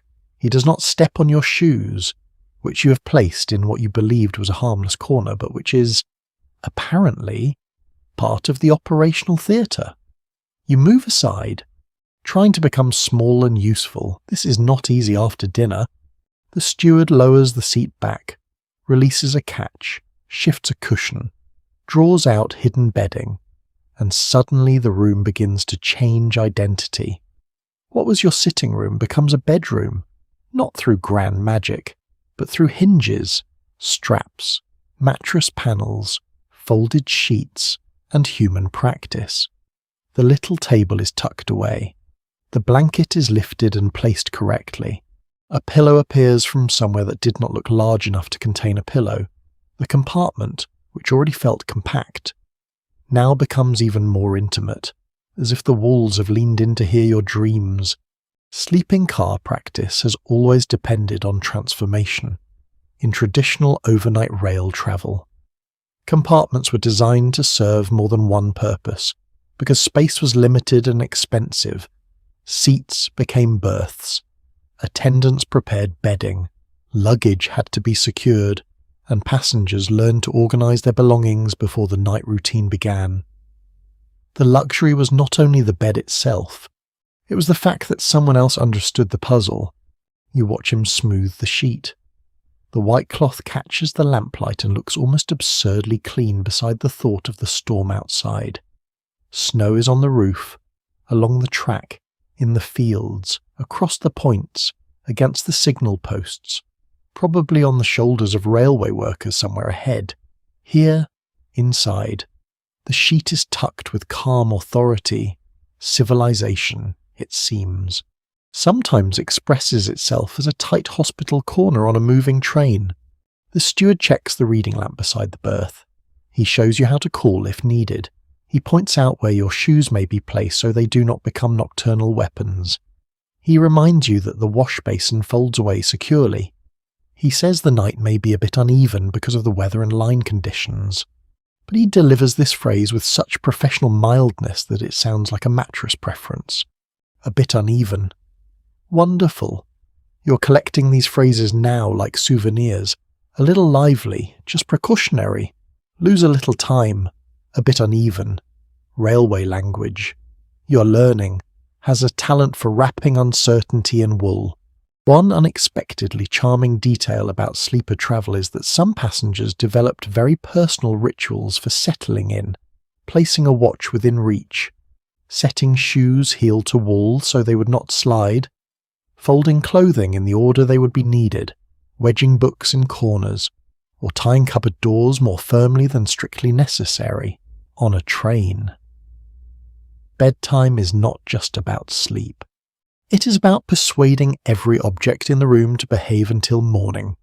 When the steward leaves, the The compartment feels almost ceremonially ready. The bed lies along one side, narrow but inviting. The pillow is plump enough to inspire hope. The blankets are arranged with discipline. The lamp glows low. The curtain is drawn fully now, keeping the storm out of sight, though not out of mind. Your suitcase remains strapped above, silent and suspicious. Your coat hangs on its hook, swaying slightly like a dozing sentry. You stand in the middle of the compartment, or what passes for the middle, and begin the bedtime ceremony. It is not graceful. It cannot be graceful. You're in a small moving room, trying to change clothes without striking your elbow, stepping on a shoe, or accidentally opening the door to the corridor in a state of historical vulnerability. The train sways. You lift one foot to remove a sock, then decide this is a poor moment for acrobatics. You sit much better. Humans invented chairs for a reason. The wash basin comes next. You fold it down, and the little mirror shows you in warm, sleepy light. Your face looks softer than it did on the platform, perhaps from heat, dinner, travel, or the mild emotional surrender that follows several hours of being carried by machinery through bad weather. You wash your hands. The water runs thin and slightly temperamental, but it is warm enough. You brush your teeth with the careful stance of a sailor, one hand braced, knees loose, pride negotiable, outside the curtain. The window is only a presence. You know the snow is there. You can hear faint traces of it when the wind strikes the side of the carriage, a soft brushing, then a harder hiss. The train moves more slowly than before. The wheels still keep time, but there are pauses in the rhythm, stretches where the sound deepens, then loosens, then tightens again. It is like breathing through a scarf. There is still discussion among transport historians about whether sleeping cars changed the psychology of travel more than any other railway comfort. Some emphasize the practical benefit passengers could cover long distances overnight and arrive rested enough to work, visit, or continue onward. Others focus on the emotional peculiarity of surrendering your sleeping body to a public machine, trusting staff, schedules, rails, strangers, and weather while you lie down in a locked compartment. Tonight, as you look at the narrow berth, the second point feels very persuasive. You place your watch near the lamp. You place your book beside it. Although you know you may read only 3 sentences before the train takes them away. You fold your clothes as neatly as the space allows. You check the door latch. Then you check it again. Not because you doubt it, but because night makes small things important. You pull the curtain aside for one last glance. The window is clouded at the edges. Snow streaks past, bright where it catches the light, black where it vanishes beyond it. The landscape is invisible except for a sudden lamp in the distance, then a low dark shape, then nothing. The world outside has become a moving suggestion. You close the curtain again. Now comes the bed. You sit on its edge first. It is narrow, but not cruel. The mattress is firmer than a hotel bed, because it must survive not only your sleeping weight, but the behaviour of railway curves. You swing your legs in carefully. The compartment shifts as you settle. Or perhaps you notice the motion more because you are horizontal. The train's rhythm travels differently through your body now, sitting. You heard it below. Lying down, you feel it through your shoulder, hip, ribs, and skull. The whole room becomes an instrument, and you are lying inside it. You pull the blanket up. The wool is heavier than expected, slightly rough at the edge, warm almost immediately. The sheet is cool at first, then softens around you. The pillow smells faintly of laundry and stored linen. The lamp beside you casts a low amber shape over the wall. The ceiling feels close, but not oppressive. It is more like the underside of a secret. For a few minutes, you do not try to sleep. You simply lie there, learning the night. The carriage rocks. The wheels speak. A distant door slides. Footsteps pass once in the corridor, then fade.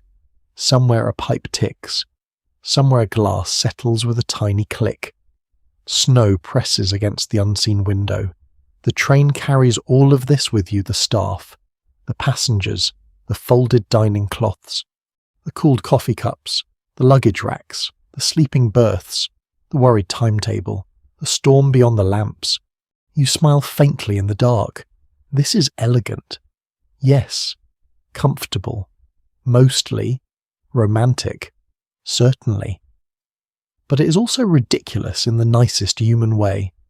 You've paid to lie in a narrow bed inside a moving metal carriage during a Scottish snowstorm, trusting that rails, workers, engines, and weather will reach an agreement by morning, and somehow, wrapped in wool with the lamp dimmed low, that trust begins to feel almost natural. Your eyes grow heavier, the train sways, the berth holds you. Outside, the highlands remain hidden under snow, and inside, your little room on wheels folds itself around the possibility of sleep. At first, sleep does not arrive. It circles politely, considers the narrow berth, listens to the storm, and decides to wait. You lie on your back with a blanket pulled up to your chest, feeling the train move through your whole body. The rhythm is different now that you're horizontal. It no longer sits below you like a background sound. It enters the pillow, the wall, the mattress, the bones behind your ears. Wheels beat along the rails in a steady pattern, then shift as the train crosses a joint, enters a curve, or eases over a rougher stretch of line. The carriage rocks from side to side with a slow, almost cradle-like insistence. It would be soothing, if it were not also slightly determined to remind you that your bedroom has a destination. The lamp glows low near your head. You have not turned it off yet. You tell yourself this is because you might read. This is a lie, but a gentle one. The book lies beside your watch, closed and ignored. What you are really doing is keeping one small circle of light between yourself and the snowy unknown beyond the curtain. There is no shame in that. People have used lamps for courage long before trains learned to serve dinner. The storm speaks through the carriage skin. It is not one sound, it is several, layered carefully. There is the faint hiss of snow striking the window and sliding away. There is a deeper rush when wind presses along the side of the carriage. There is an occasional dull patter overhead. Perhaps snow shaken from a roof edge. Perhaps ice loosening. Perhaps your imagination deciding the night needs percussion. The window gives a tiny tremble in its frame. The curtain stirs almost imperceptibly, although no real draft reaches you. Winter operating manuals and railway accounts from cold regions show that snow affected trains not only through blocked tracks, but through countless small irritations, ice on steps, frozen door seals, packed snow around brake gear, reduced visibility, slippery platforms, and the constant need to keep passengers warm while crews manage delays. For you, those problems arrive as sounds in the dark. For staff and railway workers, they are tasks with gloves on. The train takes a curve. Your body leans gently toward the wall, then away again. The blanket shifts over your shoulder. You adjust it without fully meaning to. Somewhere in the corridor. Footsteps pass slowly. They stop outside a compartment, then continue. A latch clicks. A voice murmurs, low and brief. Another voice answers from behind a door muffled by wood, cloth, and sleepiness. The train is full of small human sounds now, softer than in the evening, stripped of social brightness. People are preparing for bed, requesting water, asking about delays, looking for toothbrushes, discovering that narrow rooms make all movements philosophical. You hear a coupling tighten somewhere along the train, a dull metallic tug that travels through the carriage like a question. Then the rhythm steadies again. You imagine the whole express stretched through the night, one carriage after another, each joined by metal, each carrying sleepers, lamps, luggage, linens, plates cooling in the kitchen, staff moving quietly, and windows filmed with snow. It is not a single room. It is a chain of rooms, pulled through the highlands by power you cannot see. A small oddity of sleeping on trains is that some passengers found the noise comforting only after they stopped trying to separate it into causes. The moment you ask, "What was that?" every creak becomes a message. But if you let the sounds merge, they become weather, machinery, and distance blended together. The trick is not to demand silence. The trick is to accept a moving kind of quiet. You try this now. The wheels become one sound. The wind becomes another. The occasional knocks and ticks become part of the edges. You breathe with the rhythm for a while. Inhale as the carriage sways left. Exhale as it returns. Not exact, not disciplined, just close enough. Your hands warm under the blanket. Your feet settle near the end of the berth, where the sheet is tucked tight. The pillow, which seemed a little formal at first, softens under the weight of your head. Then the train slows again. Your eyes open. The wheels no longer sing in the same way. Their rhythm spreads and lowers. The motion becomes more cautious, more deliberate. You hear the faint squeal of braking, not harsh, but clear enough to lift you from the edge of sleep. Something shifts in the corridor. A door opens. The storm outside seems louder when the train slows, as if speed had been protecting you from hearing it properly. For a few minutes, nothing happens except slower movement. This is somehow more suspenseful than a dramatic stop. A stop would at least declare itself. This careful pace leaves room for thought, and thought, at night, is a famously poor employee. It invents problems. It reviews every phrase the staff used earlier. A little lively, just precautionary, lose a little time, a bit uneven. You collect them again and arrange them into a tiny museum of reassurance that might also be warning. You sit up halfway and listen. The train continues, slower but steady, no alarm, no sudden voices, no crash of urgency, just controlled motion through difficult weather. You lie back down, slightly embarrassed by your own imagination, although nobody saw it misbehave. There remains a lively argument among historians of mobility about how much passengers actually understood the systems carrying them. Some say modern travellers became increasingly detached from the labour and infrastructure behind travel, especially as comfort improved. Others suggest that bad weather, delays, and night journeys made those hidden systems suddenly visible again, if only through sound, waiting, and dependence. Tonight, you do not see the driver, signallers, track workers, or stewards coordinating the journey.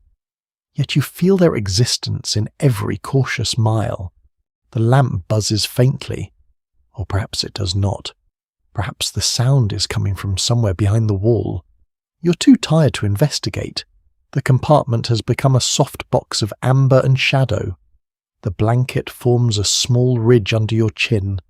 The curtain hides the snow, but your mind keeps painting it anyway, flakes slanting past the glass, white filling cuttings, fields smoothing over, signal lights glowing like tired stars, staff at remote posts watching the line with cold hands and careful eyes. You turn onto your side. This is a complicated manoeuvre in a narrow berth, but you manage it with only minor blanket disturbance.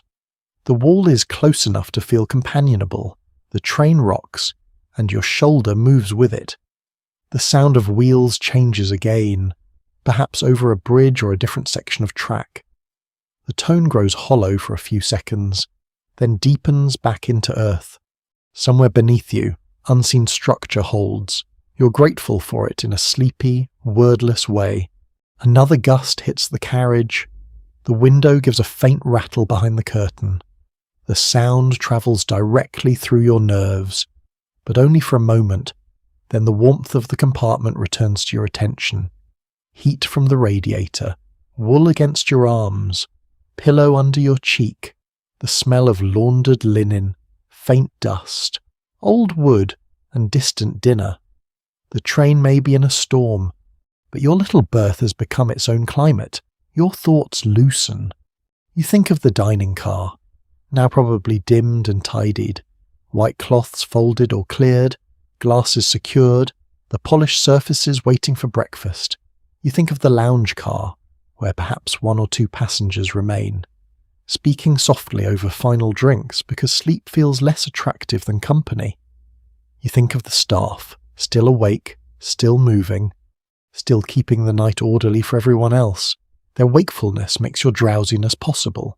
This is true in many comfortable places, but on a train in snow it feels easier to notice. The train slows once more, but this time your body does not rise to alarm. It has learned enough. Slower does not mean danger. A creak does not mean disaster. A voice in the corridor does not mean bad news. Snow against glass does not mean the world is ending. It means you're travelling through winter. And winter has opinions. You close your eyes. The wheels continue below. The wind brushes the metal. A pipe ticks itself into silence, then begins again. The berth holds you in its narrow confidence. The lamp glows through your eyelids, warm and dim. You reach out, switch it off, and the compartment settles into deeper darkness. Not absolute, but soft, edged by faint light from the corridor under the door. Now the storm is mostly sound. Now the train is mostly motion. Now your thoughts become slower than the wheels. And somewhere in the white dark outside, the luxury express keeps moving, carrying your almost sleep gently through the frozen highlands. You're not sure whether you fall asleep before the train stops, or whether the stopping itself becomes part of the dream. One moment, the wheels are speaking beneath you, slow and steady, carrying your thoughts along with them. The next, the rhythm thins, stretches, and slips away. The motion that has held your body for hours begins to loosen its grip. The carriage glides rather than runs. The metal song below the floor becomes a long, cautious hush. Brakes whisper. Something clicks. The berth shifts once, softly, and then the train settles into stillness. Not perfect stillness. No train is ever completely still when people are inside it and weather is outside it. Pipes tick, timber creaks, wind moves along the carriage, somewhere far off. Metal gives a dull little sound, as if another part of the train is adjusting to the idea of stopping. But the great rolling rhythm has gone. Its absence wakes you more than noise would have. You open your eyes in the dark. For a few seconds, you cannot place yourself. The ceiling is too close to be a hotel. The bed is too narrow to be home. The air smells faintly of wool, polish, metal warmth, and the last ghost of dinner. Then the night arranges itself around you again. Luxury express, Scottish Highlands, Snowstorm, narrow berth, a train that has, for the moment, decided not to be a moving train. Well, that is new. You lie still, listening. The silence around the stopped train feels larger than the compartment. It presses against the walls from outside, padded by snow. When a train is moving, it creates its own world of rhythm and purpose. When it stops unexpectedly in darkness, the outside world returns and stands very close to the glass. You sit up slowly, keeping the blanket around your shoulders. The compartment is almost black, except for a thin line of corridor light beneath the door and a dim greyness around the edges of the curtain. Your watch waits near the lamp, but you cannot read it without turning the light on. You hesitate. Turning on the lamp feels like admitting you are awake. Leaving it off feels like participating in a mystery. Curiosity wins, but quietly. You click the lamp on at its lowest setting. The little room reappears, pillow-dented, blanket folded around your knees, shoes placed obediently where the steward told you to put them, coat hanging on its hook, suitcase still strapped overhead. No longer suspicious, only asleep. Everything inside looks orderly. This is strangely reassuring, as if the compartment itself is saying, "Yes, the train has stopped." But your socks remain under control. You pull back the curtain a little. At first, the window shows only your reflection, pale and floating in amber light. Then your eyes adjust, and the outside emerges. Snow, everywhere snow. It fills the darkness not as falling flakes now, but as a thick white presence. The train seems to be stopped beside open ground or perhaps near a cutting. You cannot tell. The world is blurred into layers of black, grey, and white. Snow clings to the lower edge of the window. It softens whatever lies beyond. Fence, bank, field, trackside equipment, all reduced to vague shapes. No station lamps, no platform, no obvious sign of human settlement, just the faint glow from the train touching the nearest flakes. And beyond that, a white dark that feels almost oceanic. Winter railway practice gives a plain explanation for such moments. When conditions worsened, trains could be slowed or held to allow checks on signals, points, track obstruction, or the safe passage of another service in remote or exposed country. Stopping was not automatically a sign of disaster. Sometimes it was the safest and most ordinary decision available. Of course, this helpful knowledge does not entirely prevent your imagination from putting on boots and marching around the compartment. You listen again. A voice passes in the corridor, low and calm. Another answers.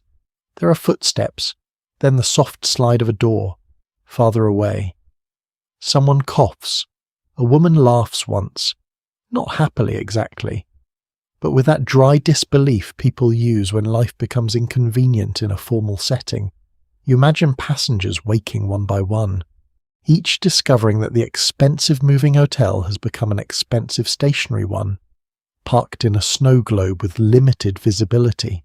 You consider staying in bed and pretending the halt is none of your business.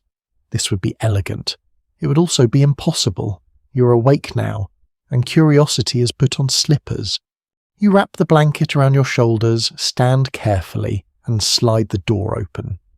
The corridor is dim, warm, and occupied by the quiet alertness of interrupted sleep.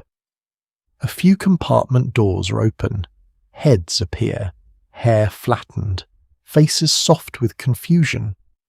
One man has put his jacket over pyjamas, creating a look that suggests both business meeting and mild defeat.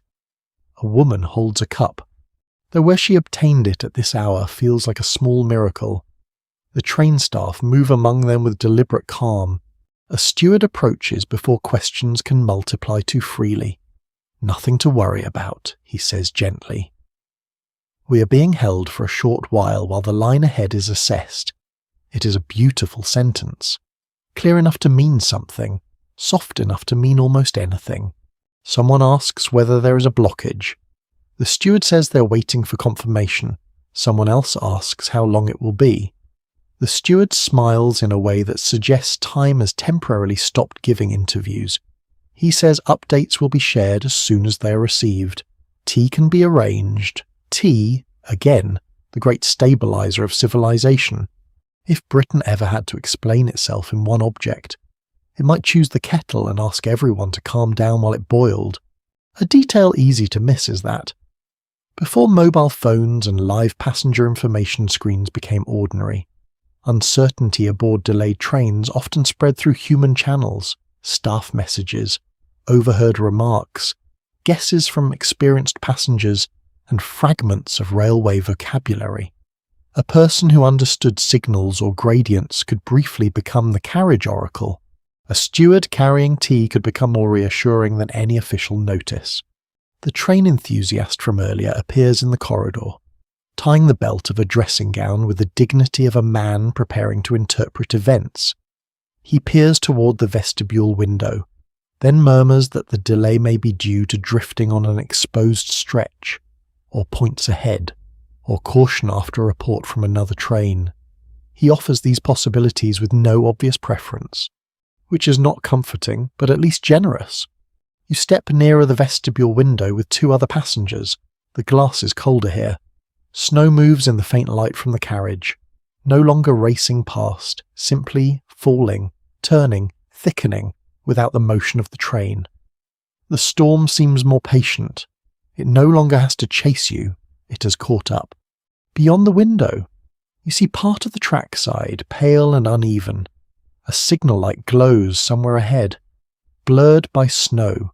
Its colour is difficult to read through the weather, but it shines with stubborn little authority. The rails themselves are hidden or nearly hidden. You know they are there because the train rests upon them. It is an odd act of faith, standing in a warm carriage in the dark, trusting 2 steel lines you cannot see. Writers on transport history remain divided over how to interpret these snowbound pauses in luxury travel narratives. Some see them as failures of the promise of comfort, moments when nature punctures the carefully staged illusion of control. Others argue that a safe delay can deepen the romance, turning passengers into temporary companions and making the journey memorable precisely because it refuses to behave. You're not ready to choose a side. It depends very much on whether breakfast still happens. A steward brings hot tea along the corridor. The smell arrives before the tray does. Warm, tannic, faintly sweet. Cups are passed to those awake enough to hold them safely. You accept one. The china warms your fingers through the blanket.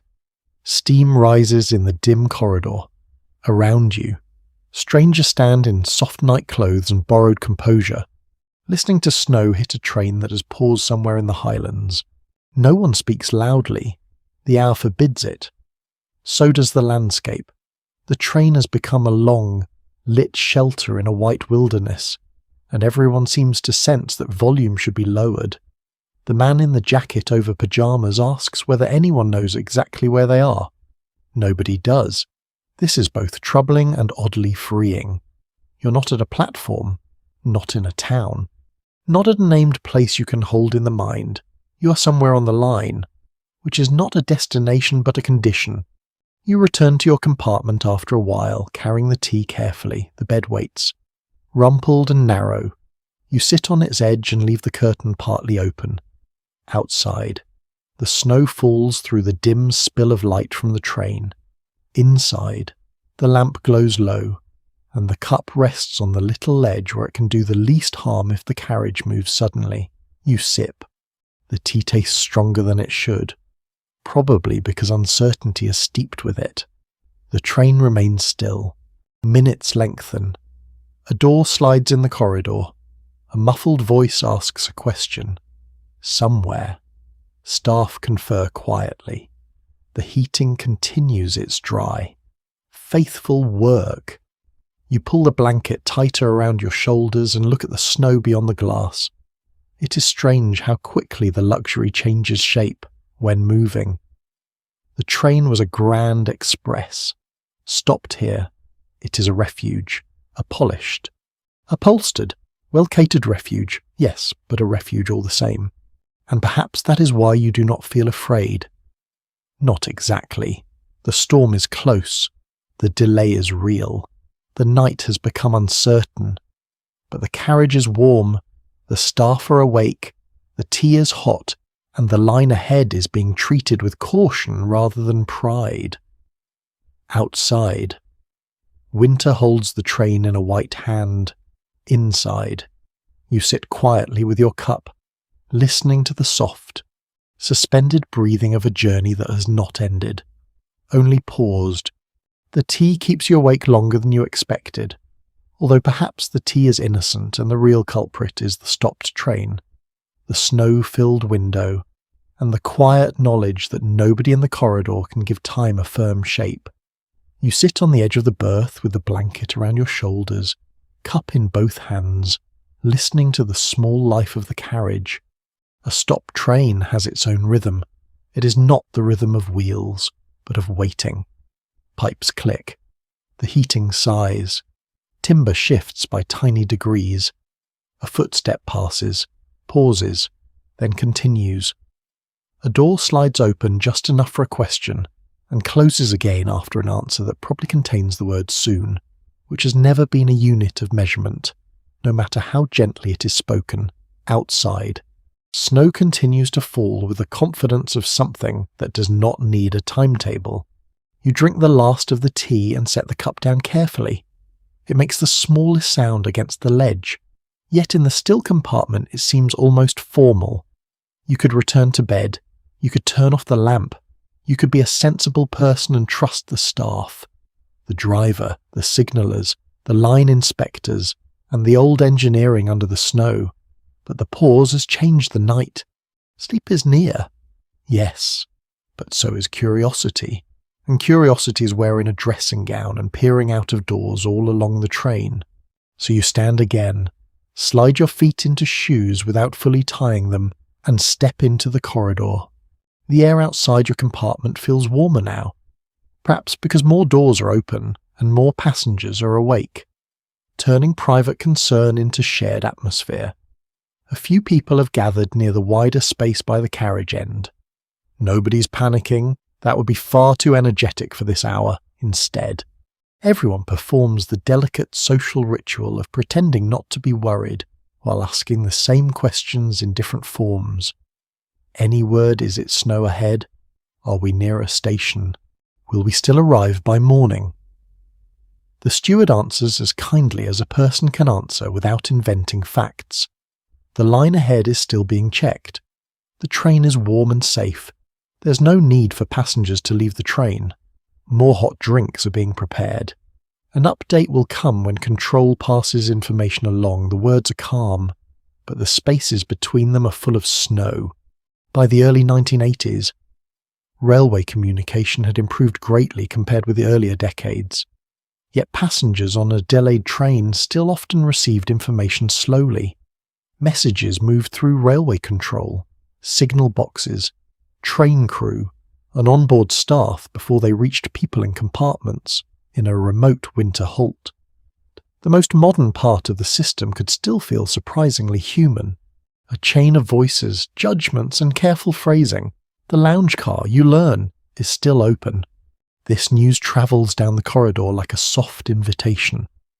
A few passengers decide to go there, not because they need another drink, but because a lounge car during a delay becomes the unofficial parliament of the train. You follow, cup left behind, blanket exchange for your coat, because the gangway between carriages will not be improved by woolen vulnerability. Crossing between the cars while stopped is different from crossing while moving. The floor no longer sways beneath you, but the cold is sharper, without the forward rush. The storm presses more directly into the gaps. You hear wind worrying the metal connections. Snow specks whirl in the darkness below. The train feels less like a creature in motion and more like a row of lighted rooms set down in winter's path. The lounge car glows ahead. Inside, it is quieter than before, but more intimate. A few lamps are low. The chairs hold passengers in various states of wakefulness. Some have dressed properly again, as if clothing could encourage the timetable to recover. Others have surrendered to the hour in cardigans, loosened collars, scarves, and slippers. A steward moves between tables with a pot of tea, a plate of biscuits, and the brave smile of a person who knows biscuits are not a transportation policy but may still help. You take a seat near the window. The glass shows mostly reflection your face, the lamp, the curve of a chair back, the pale hand of a woman lifting a cup. Beyond those reflections, snow falls heavily through the weak exterior light. The train is no longer passing through the storm. The storm is passing around the train. Someone begins a theory. It is the man in the tweed jacket, the one worried about connections earlier. He has heard that there may be a drift ahead. The train enthusiast gently counters that it could be a points issue, depending on where exactly they have stopped. One of the older women says she once spent 5 hours outside Perth in weather less handsome than this, which makes the present storm sound almost vain. The couple from the platform listen with the expressions of people deciding whether this will become a romantic memory or a complaint letter. An unusual little social detail reveals itself in these moments. Delays often flatten the hierarchy of a luxury train, at least temporarily. The ticket class, the menu, the polished fittings, the private compartments, all of that still exists. But the stopped train gives everyone the same basic questions. Where are we? When do we move? Is there more tea? Shared uncertainty is one of the few forces that can make strangers in formal surroundings speak like neighbours at a garden fence. The biscuits are plain, sturdy, and suddenly magnificent. You take one from the plate as it passes, it tastes of butter, flour, sugar, and midnight realism. The tea is stronger than the earlier cup, or perhaps your senses are sharper in the delay. Around you, the lounge car warms with human breath and low conversation. Outside, snow thickens on unseen rails. The steward finally gives a fuller update. He stands near the centre of the car, not making a grand announcement, just speaking clearly enough for those present. The train is being held while railway staff assess snow drifting and conditions ahead. There may be a further delay. The onboard team will keep passengers informed. Everyone is safe. The heating is working. Refreshments remain available. Passengers are welcome to stay in the lounge briefly or return to their compartments. It is not much, but it is something. The room accepts it with a quiet exhale. Scholars of travel writing and railway memory still take different views on whether delay stories become cherished because they were genuinely enjoyable, or because later memory edits the discomfort into adventure. A cold, hungry, badly informed delay is miserable. A warm, tea-supplied delay among polite strangers may become charming after the fact, especially if nobody misses anything truly important. You can already feel the editing begin. By next week, perhaps, someone will say, we were snowbound in the Highlands, and leave out the uncertain blinking at something in slippers. The train enthusiast begins describing famous Highland winter disruptions from earlier decades.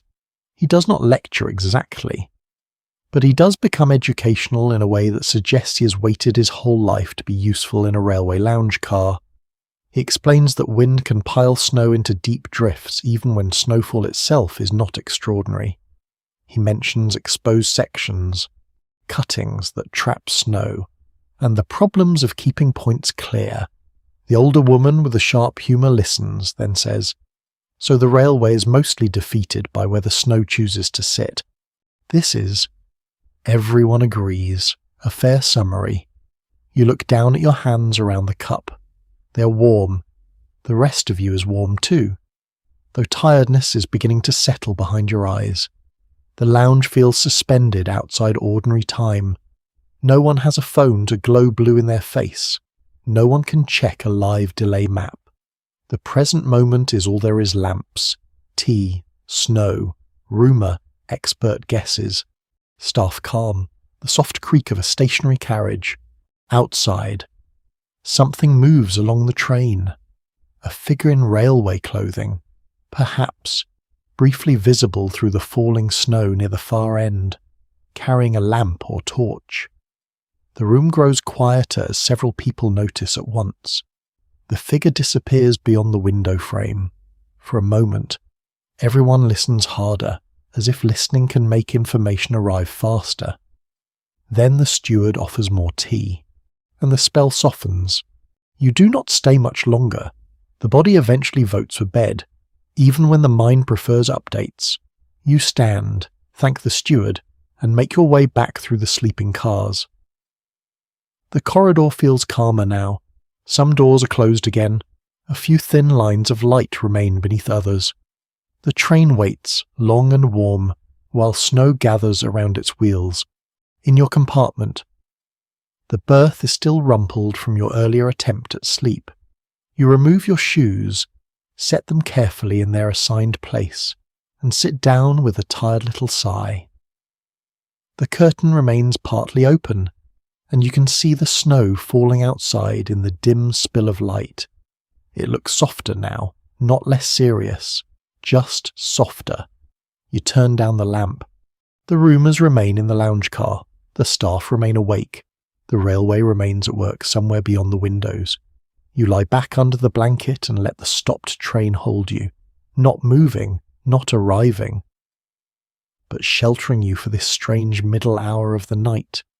You do not fall asleep all at once. You sink toward it in slow layers, like snow settling over a field. The train remains stopped. That is the first layer. No wheels, no forward sway, no steady iron rhythm to carry your thoughts away. At first, the absence still feels strange, a missing heartbeat beneath the floor. Your body waits for motion the way a hand waits for a familiar cup on a table, but after a while, stillness becomes its own kind of movement. The carriage creaks gently. The heating clicks. Wind brushes snow along the side of the train. Somewhere in the corridor, a door whispers open and closed. These little sounds replace the rails, softer and more scattered. Like a room breathing in its sleep, you lie under the blanket with the lamp turned low. The curtain is not fully closed. You have left a narrow gap, enough to see the snow outside, but not enough to invite the whole storm into your imagination. Through that gap, flakes drift through the weak glow from the carriage, falling almost vertically now, or seeming to. Without the train's speed, snow has lost its earlier fury. It no longer races sideways past the glass. It descends with a slow, patient confidence, as if it has all the time in Scotland. The window is cold near the edges. Frost has begun to make faint feathers in one corner, delicate and stubborn. The glass holds your reflection in fragments a cheek, the pale shape of a pillow, the dim line of the blanket, the small amber lamp behind you. Beyond that reflection is the white dark. Somewhere out there lie rails, sleepers, ballast, signal posts. Perhaps a bank of snow gathered where the wind has placed it. You cannot see much, but you no longer need to. The night has explained itself well enough. On nights like this, railway procedure mattered because a stopped train had to remain not only safe, but livable. Heating, lighting, ventilation, communication with control, staff checks, passenger reassurance, and the protection of the line all became part of the same problem. A train delayed in winter was not simply waiting, it was being managed, minute by minute, by people whose work passengers usually noticed only when something interrupted the smoothness. You think of them again, the awake ones, the driver in the cab, perhaps leaning forward into instrument light, waiting for permission, updates, or a change in signal, the guard or train manager moving through the service, keeping track of passengers, doors, messages, and the mood of the carriages, stewards in shirt sleeves, still polite, still making tea, still walking carefully through corridors where everyone has become heavier with tiredness. Somewhere outside the train, railway workers may be checking the line, their lamps blurred by snow, their boots sinking into drifts, their hands cold despite gloves. It is humbling, in the softest possible way, to realize that your rest depends on other people's wakefulness. This is true in hotels, ships, hospitals, cities, and homes. But a snowbound train makes the truth visible. You're wrapped in wool because someone prepared the bed. You are warm because systems are working. You are calm because voices have remained calm around you. You're allowed to be sleepy because others are not. A detail that rarely makes it into glamorous brochures is the odd dignity of passengers half awake in sleeping cars. Luxury may begin the evening with polished shoes and dining jackets, but winter delays introduce cardigans, slippers, flattened hair, toothbrushes in hand, and the universal facial expression of someone who's been woken by uncertainty. For a little while, everyone becomes less impressive and more human. The train does not become less luxurious because of it. In a way, it becomes kinder. Your eyes close, then open again. The stopped train has become a temporary hotel, but not a normal one. A normal hotel stands in a town, with roads outside, a desk downstairs, perhaps a lobby with flowers and a night porter pretending not to judge late arrivals. This hotel has no street address you can name. Its lobby is a lounge car. Its corridor is narrow enough to make strangers apologize with their shoulders. Its kitchen is somewhere down the train. Its bedrooms are bolted to wheels, and its foundations are 2 rails hidden under snow. Still, for this hour, it shelters everyone. You imagine the whole train from outside, though you cannot see it. A dark line of carriages resting in white country, windows glowing faintly, each one a small private climate, snow gathering along roofs and steps, heat leaking just enough to soften flakes against glass, staff moving in lit corridors, passengers turning in berths, sitting with cups, whispering through half-open doors, returning slowly to sleep. The express no longer looks like a symbol of speed.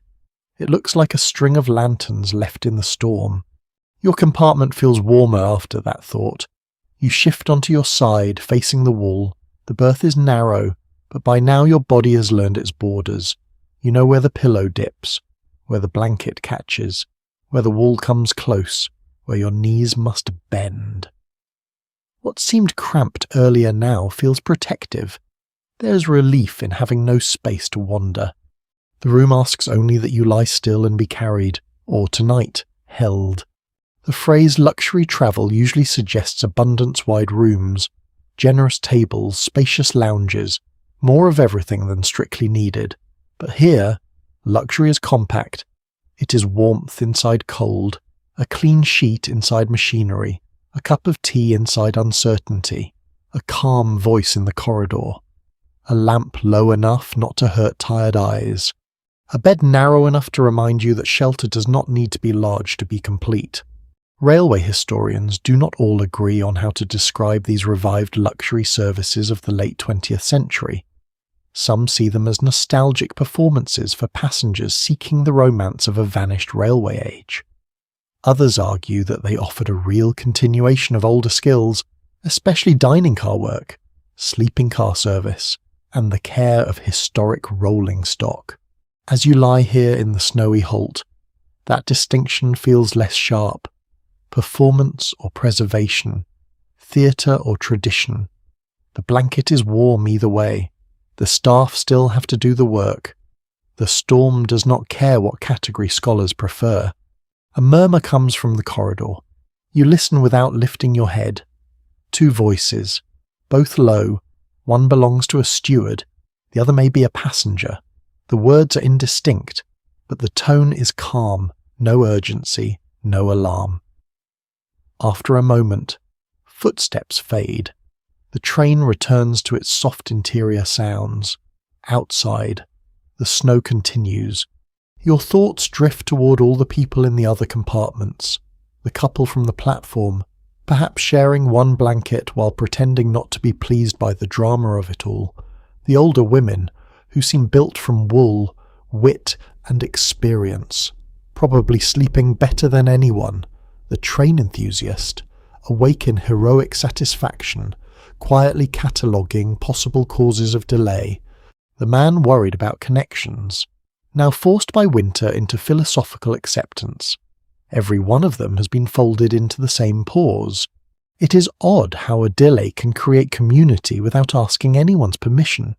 Earlier, people were separate passengers, each with tickets, plans, luggage, and private expectations. Now they are occupants of the same warm interruption. They have shared tea, rumours, biscuits, glances, jokes, and the peculiar intimacy of not knowing exactly when they will move again. By morning, they may return to politeness. Tonight, they belong to the stopped train. Your breathing slows. The lamp becomes too bright, though it is barely bright at all. You reach for the switch and turn it off. The compartment sinks into darkness. A thin line of light still shows beneath the door. The window gap glows faintly with snow-lit grey. You are not in blackness. You are in a softer shade of night. Without the lamp, sounds grow wider. The wind brushes the carriage, then rests. A pipe ticks 3 times and stops. Farther down the train, something thuds gently. Perhaps a door, perhaps equipment, perhaps an ordinary sound promoted by darkness into significance. You let it pass. The berth holds you. The blanket holds warmth. Your body begins to trust the stillness, and then, faintly, almost too faintly to be certain, the train gives a tiny movement. Not departure, not yet. More like a settling through the couplings, a message passing from carriage to carriage. You open your eyes, but nothing follows. No wheel rhythm, no steady pull, only the same waiting quiet. Perhaps it was the wind, perhaps the brakes, perhaps the train dreaming of motion. You smile into the dark. For now, it's enough to be here, snow outside, warmth inside, strangers nearby, staff awake, rails hidden, morning still far off. The luxury express has stopped beside the frozen line, but the night has not failed. It has simply become slower, deeper, and more human. At last, sleep comes near again. This time it does not circle. It sits beside you like a patient fellow traveller. You listen to the snow, to the carriage, to your own breath, and you let the paused train become a cradle in the white dark. Morning arrives without asking whether the train has moved. At first, you sense it only as a change in the darkness. The compartment is no longer black around you. It has softened into grey. The thin line beneath the door is paler now, less sharp, and the narrow gap in the curtain glows with a cold, milky brightness. You wake slowly, not from a noise, but from the feeling that the world outside has remembered its shape, even if snow has covered most of it. For a few moments you lie still, the train is quiet. Then you realise the quiet is not the same as last night's stopped quiet. Something has changed. Beneath the stillness, there is a faint vibration, almost too gentle to name. The heating still breathes, the pipes still tick, but somewhere under the carriage, through the berth, through the wall, there is the smallest suggestion of readiness, not speed, not yet, more like a machine holding itself awake. You blink at the ceiling. Your body feels folded from the berth, shaped by a narrow night and too many small awakenings. Your shoulder is stiff where it met the wall. Your hair has chosen its own historical period. One sock has shifted mysteriously half off your foot, which feels like the sort of thing that happens during snowbound railway delays and is then omitted from glamorous memories. You sit up slowly. The blanket slides to your lap. The compartment looks both familiar and strange in morning light. The lamp is off, the pillow is dented, your watch, book, and folded clothes sit where you placed them, survivors of a night that felt larger than the room itself. Your shoes remain obediently aligned near the berth, which is more than can be said for your sense of time. You reach for the curtain. The fabric is cool under your fingers. You draw it back a little, and pale Scottish morning enters the compartment. The window is frosted at the edges, feathered with delicate white patterns that look too pretty to be the work of cold. Beyond the glass, snow covers everything. The land outside is not dramatic at first. It is quiet, wide, and almost colourless. A world of white fields, dark fences, grey sky, and distant slopes softened by mist. The train is moving now, but very slowly. You can tell by the way the nearest fence posts slide past, steady and careful, as if the whole landscape is being handled in gloves. So it happened while you slept, or half slept. The line was checked, permission was given. The great warm chain of carriages began to move again through the frozen morning. You missed the first pull, the return of wheel rhythm, the little collective relief in the corridor. Perhaps that is just as well. Sleep took the drama and left you the result. Accounts of winter railway operation often show how recovery after a delay could be gradual rather than triumphant. A train might move again at reduced speed, following cautions, waiting for signals, passing work crews, or losing more time as conditions changed along the line. To passengers, movement felt like rescue. To the railway, it was only the next careful stage of management. The view opens a little as the train rounds a curve. Low hills rise beyond the fields, their upper slopes blurred by cloud. Stone walls cut dark lines through snow. A small stream appears briefly beside the track, black water moving through white banks, then vanishes under a bridge. Trees stand bare and heavy, branches holding snow in uneven clumps. Now and then, the train passes a cottage or farm building, smoke or steam lifting from a chimney in the cold air. These homes look as if they have grown out of winter itself. You press your fingertips lightly to the glass, then pull them back. Cold lives there, only a pain away. Inside. The compartment is warm enough for breath to remain invisible. Outside, every surface seems to exhale frost. A soft knock comes at the door, and before you answer fully, a steward's voice offers morning tea. You open the door, blankets still around your shoulders, dignity arranged as best as possible. The steward looks as if he has either slept for 10 perfect hours or mastered the art of appearing human without sleep. His uniform is neat, his smile is calm, his tray holds cups, a pot, milk, sugar, and the sacred promise that civilization continues. He tells you the train is moving again, though delayed. Breakfast will be served a little later than planned. Conditions ahead remain slow, but improving. He says this as if discussing the personality of a shy horse. You thank him and accept tea with both hands. One small morning truth about luxury travel reveals itself here. The first hot drink after a disrupted night can feel more valuable than the entire dinner before it. Dinner impressed you. Morning tea restores you. It turns a stiff berth, a frosted window, and an uncertain timetable into something manageable. The cup warms your fingers, the steam touches your face, the smell is plain, strong, and kind. You sit by the window and sip.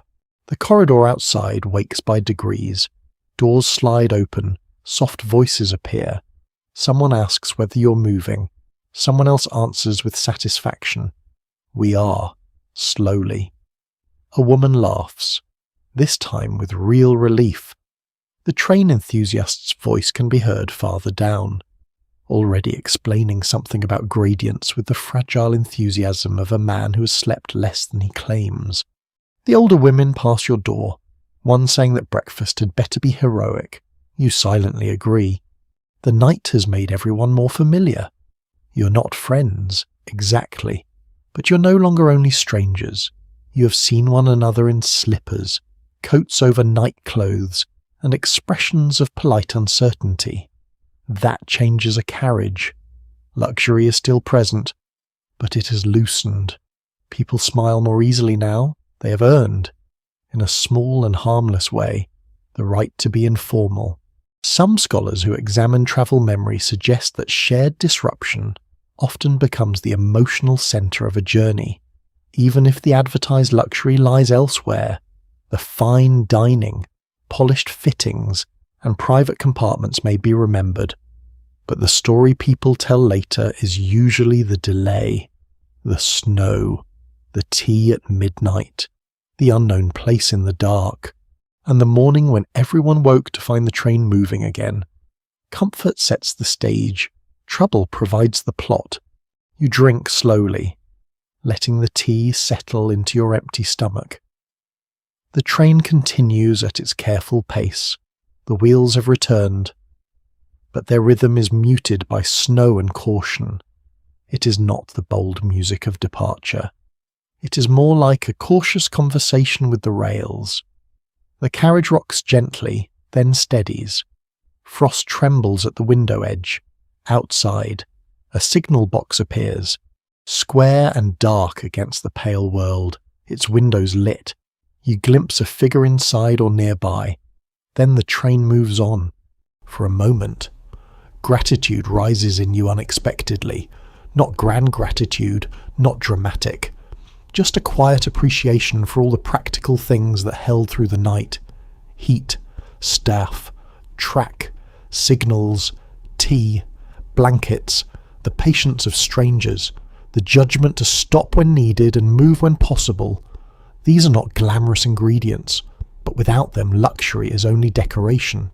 You begin to prepare for breakfast. This is more difficult than the phrase suggests. The compartment is still a bedroom, and your belongings have arranged themselves into small territories. You fold the blanket, find your other sock, straighten your clothes, and attempt to make yourself look like a person who meant to sleep in short intervals beside a Scottish snowfield. The wash basin sputters politely and provides enough water to wash your face. The mirror presents a version of you that looks softer, sleepier, and faintly surprised by morning. Outside, the land brightens, the sky is still clouded, but the light has grown stronger. Snow no longer falls heavily, though flakes drift now and then. Lazy after their night's labour, you can see more distance now, a line of dark trees, a white hillside, a road with one faint track cut through it, telegraph poles carrying black threads across the pale morning. The storm has not vanished. It has become visible aftermath when the steward returns to restore the compartment. He folds the bed away with the same practiced ease that made it appear. The room becomes a sitting room again. The change feels symbolic, almost cheerful.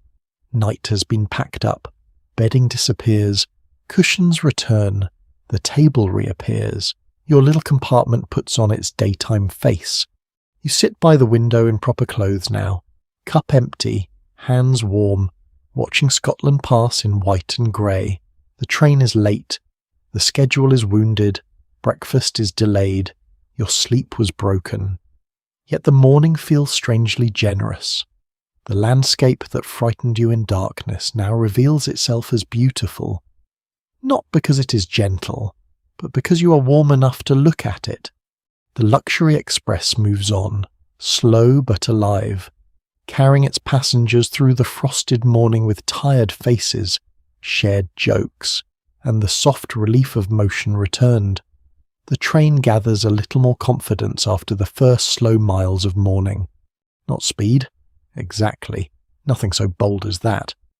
It is more like a cautious animal discovering that the path under its feet is real. The wheels find a steadier rhythm. The carriage begins to rock with a softer assurance.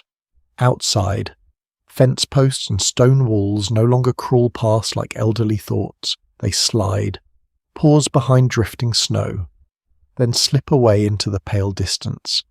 The express is still late, still careful, still under winter's instruction, but it is moving with purpose again. You sit near the window, hands folded around the memory of tea, watching Scotland reveal itself in pieces. The storm has taken most of the colour from the world. What remains is white, grey, brown, black, and the occasional dark green of fir trees holding snow in their branches. It should feel empty, perhaps, yet it does not. The landscape is full of small signs, animal tracks near a fence, smoke rising from a farm chimney, a gate half buried, a road cut by 2 tyre marks, a lone figure walking beside a wall with shoulders tucked against the cold. The glass is clearer now where the warmth inside has defeated some of the frost. Around the edges, delicate ice patterns still cling like lace. You peer through the clean patch in the centre, as if looking through a little porthole into a colder century.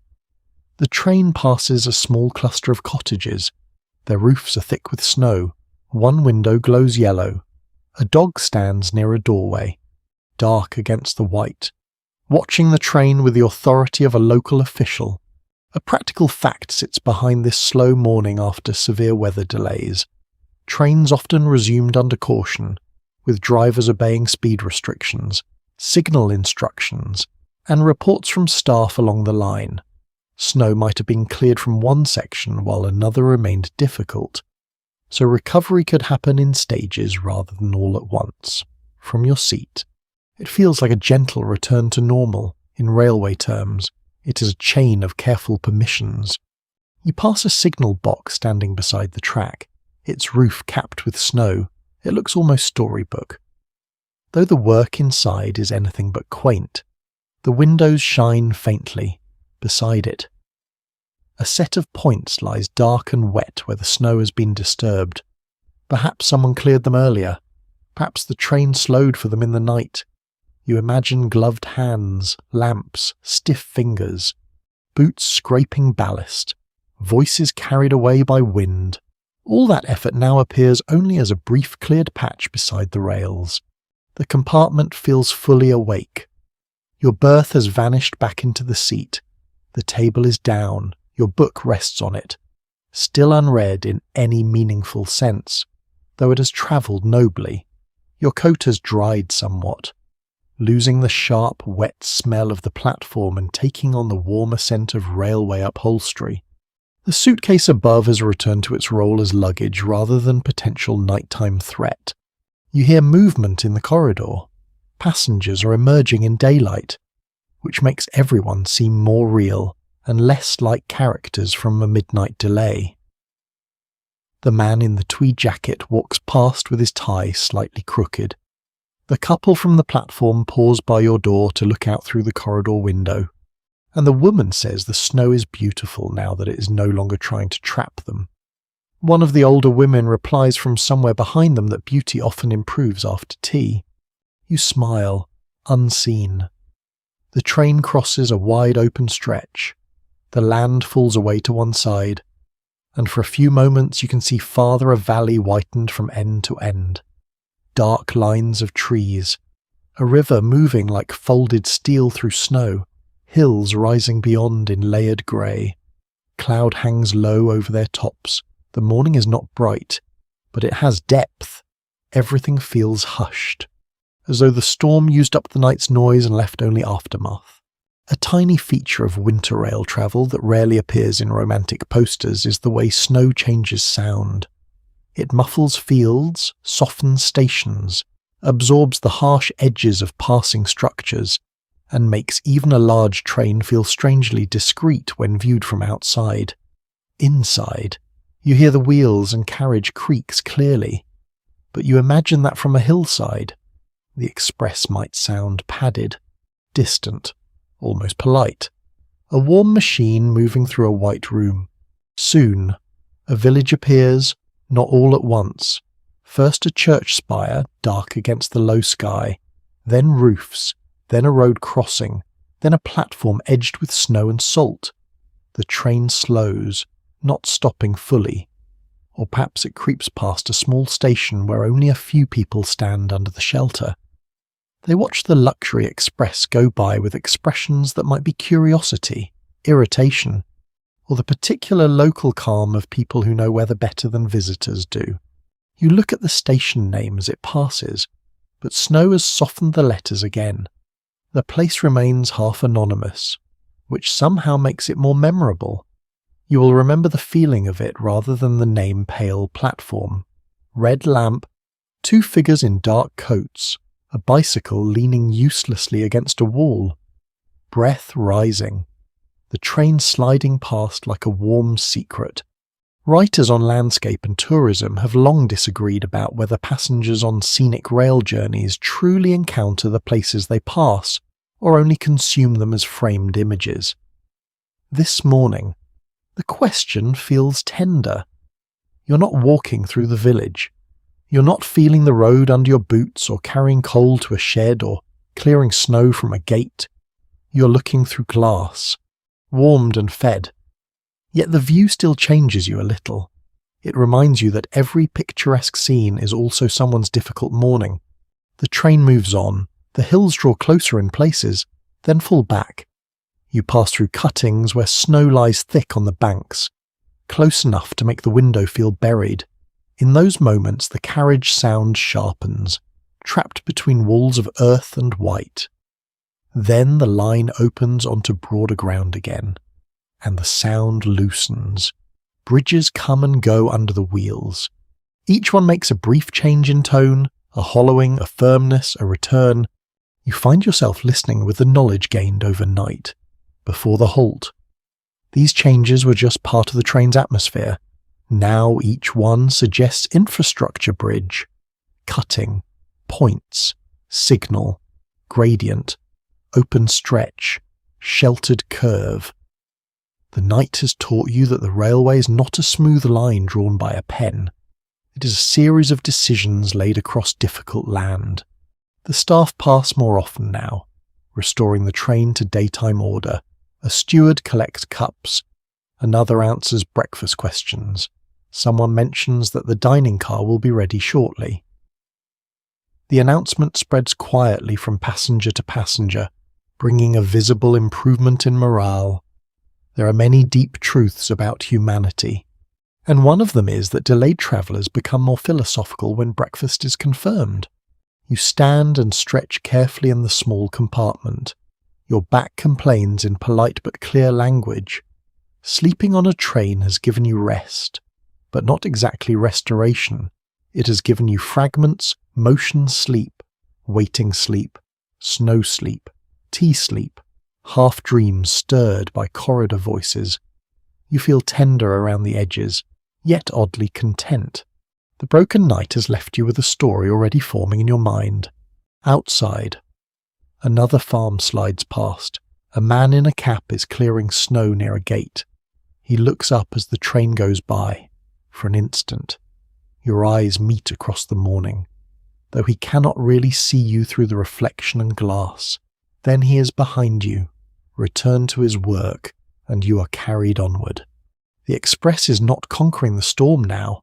That would be too grand, and not entirely true. It is negotiating with what remains, moving where it can, slowing where it must, accepting delay as the price of passing through winter country. The luxury inside does not defeat the snow outside. It simply gives you a warm place from which to witness the negotiation. The land brightens a little more. The clouds lift just enough to show the shoulders of distant hills, blue-grey under snow. A line of trees stands black against a white field. Crows lift from a fence and scatter into the pale sky.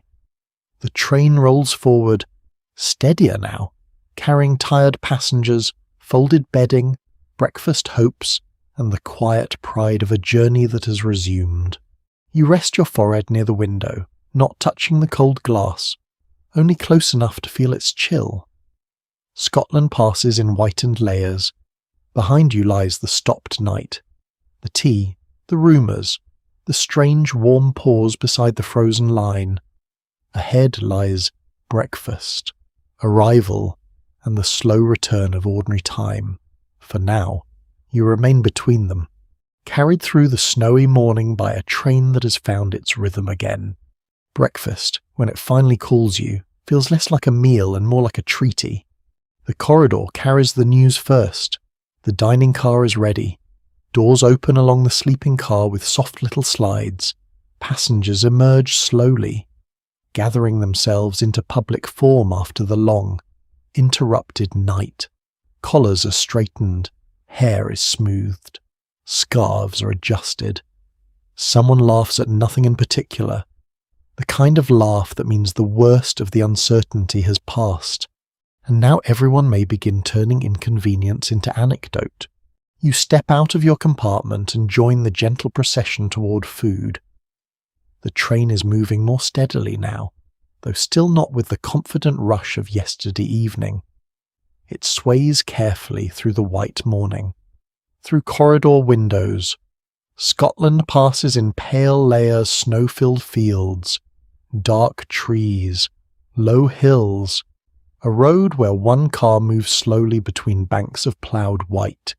The world outside looks washed, quiet, and slightly stunned by its own weather.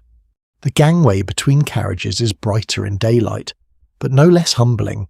Cold air breathes around the edges as you cross.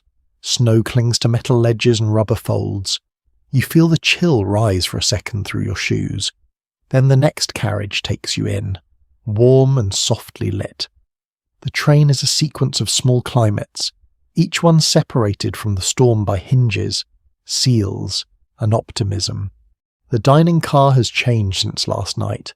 It is the same room, Yet morning has made it less theatrical and more forgiving. The lamps still glow, but the windows now show a real landscape instead of black mirrors. White tablecloths have been reset. Cutlery lies in neat rows. Cups wait upside down or already filled. The smell is glorious in the simple way breakfast can be glorious after poor sleep toast. Butter, coffee, tea, eggs, bacon or grilled tomato, warm bread, and that faint railway mixture of polish, metal, and carried heat. You are shown to a table. The chair receives you with a small creak across the aisle. The couple from the platform sit together, looking tired and pleased with themselves, as if they personally negotiated the restart of the train. The older women are already in place, one inspecting the toast rack with approving seriousness. The train enthusiast has secured a seat with a good view and is speaking, in a low but unstoppable voice, about snow fences and exposed stretches of line. He looks happier than a delayed passenger has any right to look. Railway catering in this period depended heavily on preparation, timing, and improvisation. A breakfast service on a delayed overnight train had to work around disrupted schedules, staff fatigue, supplies loaded the previous day, water and heating systems, and the physical challenge of cooking and serving while the train moved again through uncertain conditions. To the passenger, breakfast simply appears. Behind it lies a small campaign. Tea arrives first, then coffee for those who require a stronger argument with consciousness. You choose tea, perhaps because the night has made it feel like the official language of survival. It pours dark and fragrant into the cup. Milk clouds it softly. You wrap your fingers around the china and feel your body settle. The first sip is almost embarrassingly comforting. The breakfast plate follows. It is not delicate in the way dinner tried to be. It is practical luxury, hot, savoury, generous enough to feel restorative. Eggs sit bright against the plate.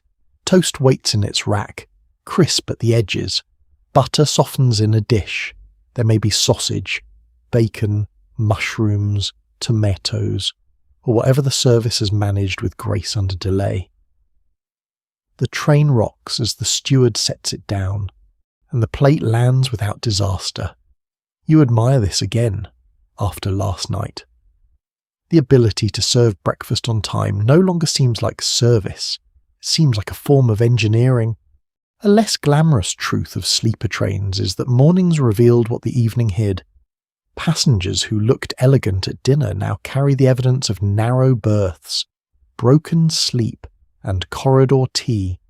Faces are softer, voices are lower. People reach for toast with a shared seriousness.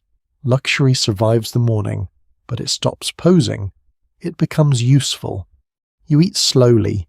The food tastes better because the night was uncertain.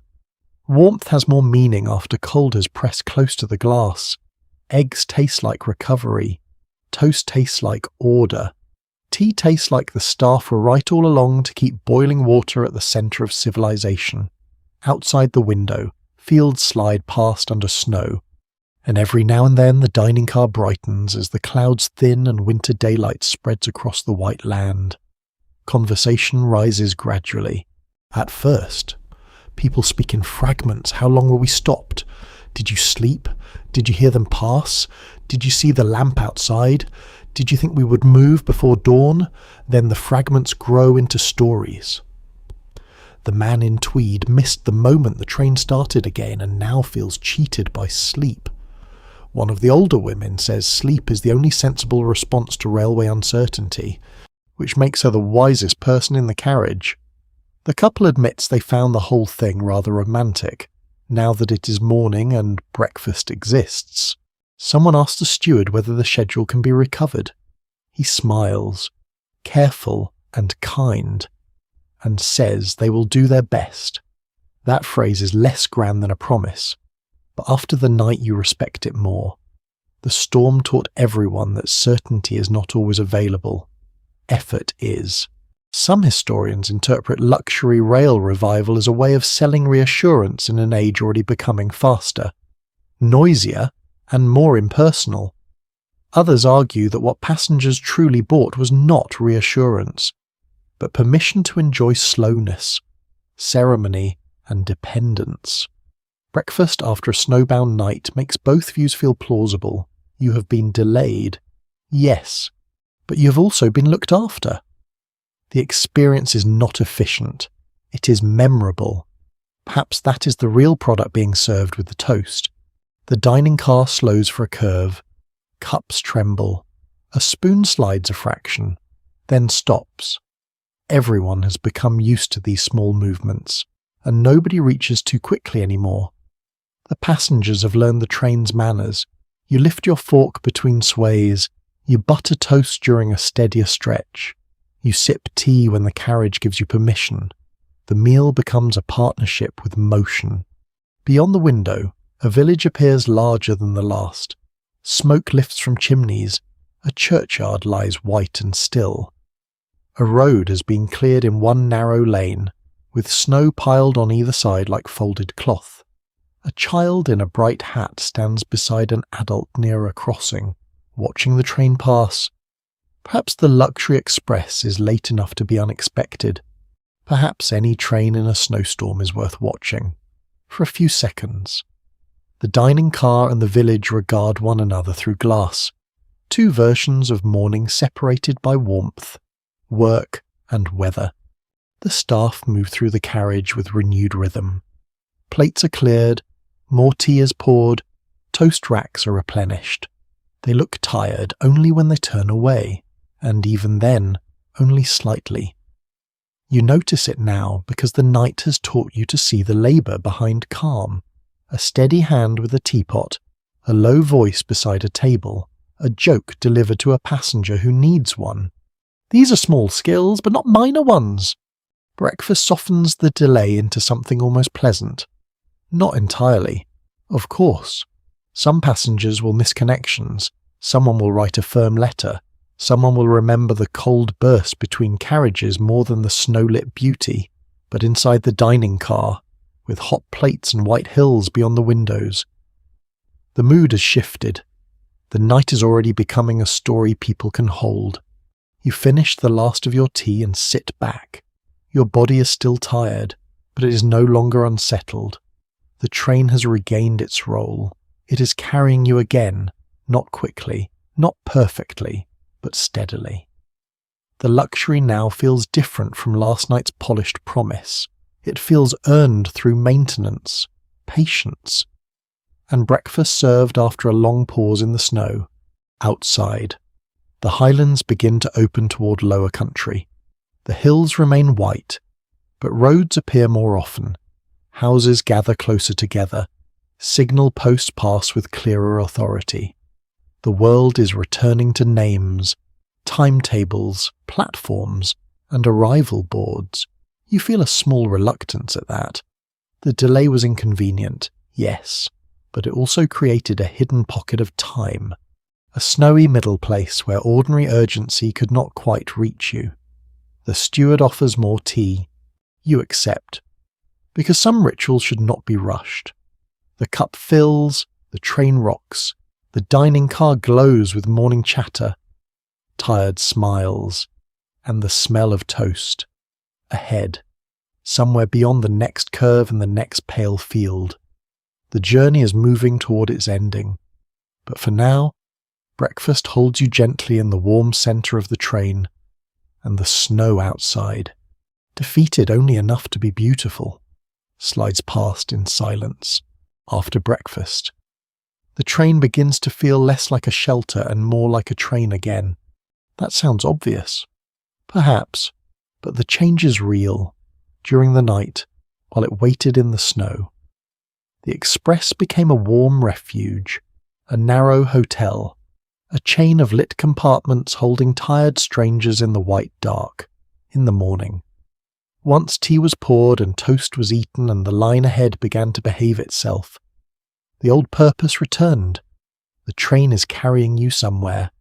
The delay has not erased arrival, it has only made arrival feel slightly more earned. You return to your compartment along the corridor. walking with the practiced balance of someone who now understands that railway elegance begins in the knees. The carriage sways, and your hand touches the wall without drama, outside the windows. Scotland continues to pass in softened winter colours. The snow is still everywhere, but the storm's grip has loosened. It lies on roofs, fences, fields, and stone walls like a memory of force rather than force itself. Your compartment is bright now, almost cheerful. The bed is gone, the seat is returned, the table is folded down, your coat hangs dry enough to wear. Your suitcase waits overhead, innocent in daylight. The whole room seems to have tidied away the evidence of the night, but you can still feel it there in the extra blanket folded nearby, in the faint tea ring near the ledge, in your stiff shoulder, in the way you glance at the window whenever the train slows even a little. Railway journeys in the 1980s often sat between old romance and modern expectation. Passengers expected greater reliability, clearer communication, and better comfort than earlier generations. Yet luxury express travel still invited them to enjoy delay, scenery, ceremony, and old-fashioned service as part of the experience. Your night has lived exactly in that tension. The train was modern enough to manage the storm safely, but old-fashioned enough to make the waiting feel like a story. You sit by the window and watch the landscape lower itself toward towns and broader lines of travel. The highland severity softens, hills pull back, roads appear more frequently, houses gather in clusters, a schoolyard flashes by, empty under snow. A small station appears, this one with its name readable, though you may forget it later because memory will keep the feeling instead pale platform. Dark rails, a red bicycle half buried near a fence, a station worker sweeping with brisk, hopeless dignity. One odd little truth about journeys like this is that passengers often remember tiny objects more clearly than grand scenery. Not the whole mountain view, perhaps, but the biscuit at midnight. Not every station, but the frosted corner of the window. Not the exact delay, but the way a steward said a little lively as if Scotland's weather were an excitable aunt. Memory loves small handles. It uses them to carry a whole night. The train gathers speed for a while, then slows again near a junction. This time, no one grows tense. Morning has changed the meaning of slowness. It is no longer a threat. It is simply part of the last stretch. Outside, signals shine clearly in daylight. Trackside equipment stands dark against snow.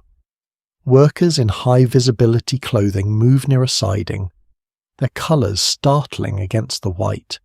One raises a hand as the train passes, and someone in the corridor raises a hand back. A small exchange between sheltered travellers and the people who make shelter possible. You think of the platform where you began, the falling snow under station lamps, the porter taking your suitcase, your first step into warmth, the dining car pretending weather was decorative, the lounge car turning windows into mirrors, the compartment changing into a bed, the stopped train in the middle of the night, tea in the corridor, rumours in the lounge, frost at the window, morning light over white fields, breakfast after uncertainty. All of it has joined together now, not as a perfect luxury fantasy, but as something better, a journey that misbehaved gently enough to become memorable. Some travel historians would frame this kind of experience as nostalgia manufactured for paying passengers, while others would argue that the lived journey always escapes the brochure. A menu can be planned, a cabin can be polished, a route can be marketed, but snow, delay, tired laughter, shared tea, and the little humility of waiting cannot be fully staged. They happen, and when they happen safely, they give the polished performance a real pulse. A final announcement moves through the train. You're approaching your destination, later than scheduled but not ruinously so. The tone is apologetic, relieved, and quietly proud all at once. Compartments stir, suitcases are lowered, Coats are pulled on, scarves return to their proper duties, passengers collect books, gloves, watches, and the little personal items that tried to make temporary homes during the night. You stand and take down your luggage carefully. The suitcase is as heavy as ever, perhaps heavier now that it contains a story. You check the compartment one last time. Nothing left in the rack, nothing on the table, nothing in the wash basin. The blanket folded, the curtain open. Outside, the outskirts of a town slide past warehouses, houses, rail yards, road bridges. Snow pushed into dirty ridges beside the track. Ordinary life returns with all its practical edges. The luxury begins to dissolve even before you leave it. This is how journeys end. The lamp is still warm, the upholstery still soft, the staff still attentive. But your mind has already started stepping onto the platform. Soon you will be just another traveller with a bag, moving through cold air, checking onward plans, perhaps complaining lightly about the delay while secretly treasuring it. The train brakes more firmly now. Wheels sing against rails. The carriage leans. The corridor fills with people, polite and bulky in winter coats. Through the window, platforms appear, busy with snow, staff, luggage, lamps, and breath rising in pale clouds. The station roof slides above you, iron and glass holding a grey morning. The express gives one final shudder and stops, for a moment. Nobody moves, then doors open, cold air enters, sharp and clean, the spell thins. You step down onto the platform, your feet meet solid ground, and the absence of motion feels almost strange. Snow crunches under shoes. The train stands beside you, streaked with winter, windows glowing softly even in daylight. Staff help passengers with luggage. Someone thanks a steward with unusual sincerity. The older women walk past you, one saying that she's had worse nights in better hotels. The train enthusiast looks back at the carriages as if saying farewell to a dear machine. You turn once more before leaving. The luxury express rests under the station canopy. No longer a moving room, no longer a snowbound refuge, but an object again, carriages, doors, windows, metal, paint, service, schedule. Yet you know what it was in the night. You know how it sounded when the wheels slowed. You know how warm the tea felt in the stopped corridor. You know how snow looked through the half-open curtain while the train waited beside the frozen line. And now, as you carry that memory away, the storm begins to soften behind you. The platform noise fades in your mind. The voices lower. The cold air loosens its grip. You can let the last image remain simple. A warm train in snow, a narrow bed, a low lamp, the patient sound of people caring for other people while winter pressed against the glass. And if you are listening now in your own quiet room, far from that platform, far from the highlands, far from the frozen rails of 1984, you can leave the luggage where it is. You do not have to catch another connection. You do not have to ask whether the line ahead is clear. You can simply rest. The train has arrived. The storm has passed into memory. The lamps are dimming one by one along the corridor. The dining car is quiet. The cups are washed. The blankets are folded. Outside, snow lies over the fields with no hurry at all. Your breathing can slow with it, in your mind. The carriage rocks once more, very gently, not enough to wake you, only enough to remind you that you're being carried. The window is dark now, but safe. The curtain is soft against the glass. Somewhere far away, wheels whisper over rails, softer and softer, until even that sound becomes part of the snow. Rest there for a while. Let the warm compartment hold you. Let the white hills drift away. Let the little amber lamp become smaller, calmer, quieter, until it is only a glow behind closed eyes. The journey is finished. The night is kind. Sweet dreams.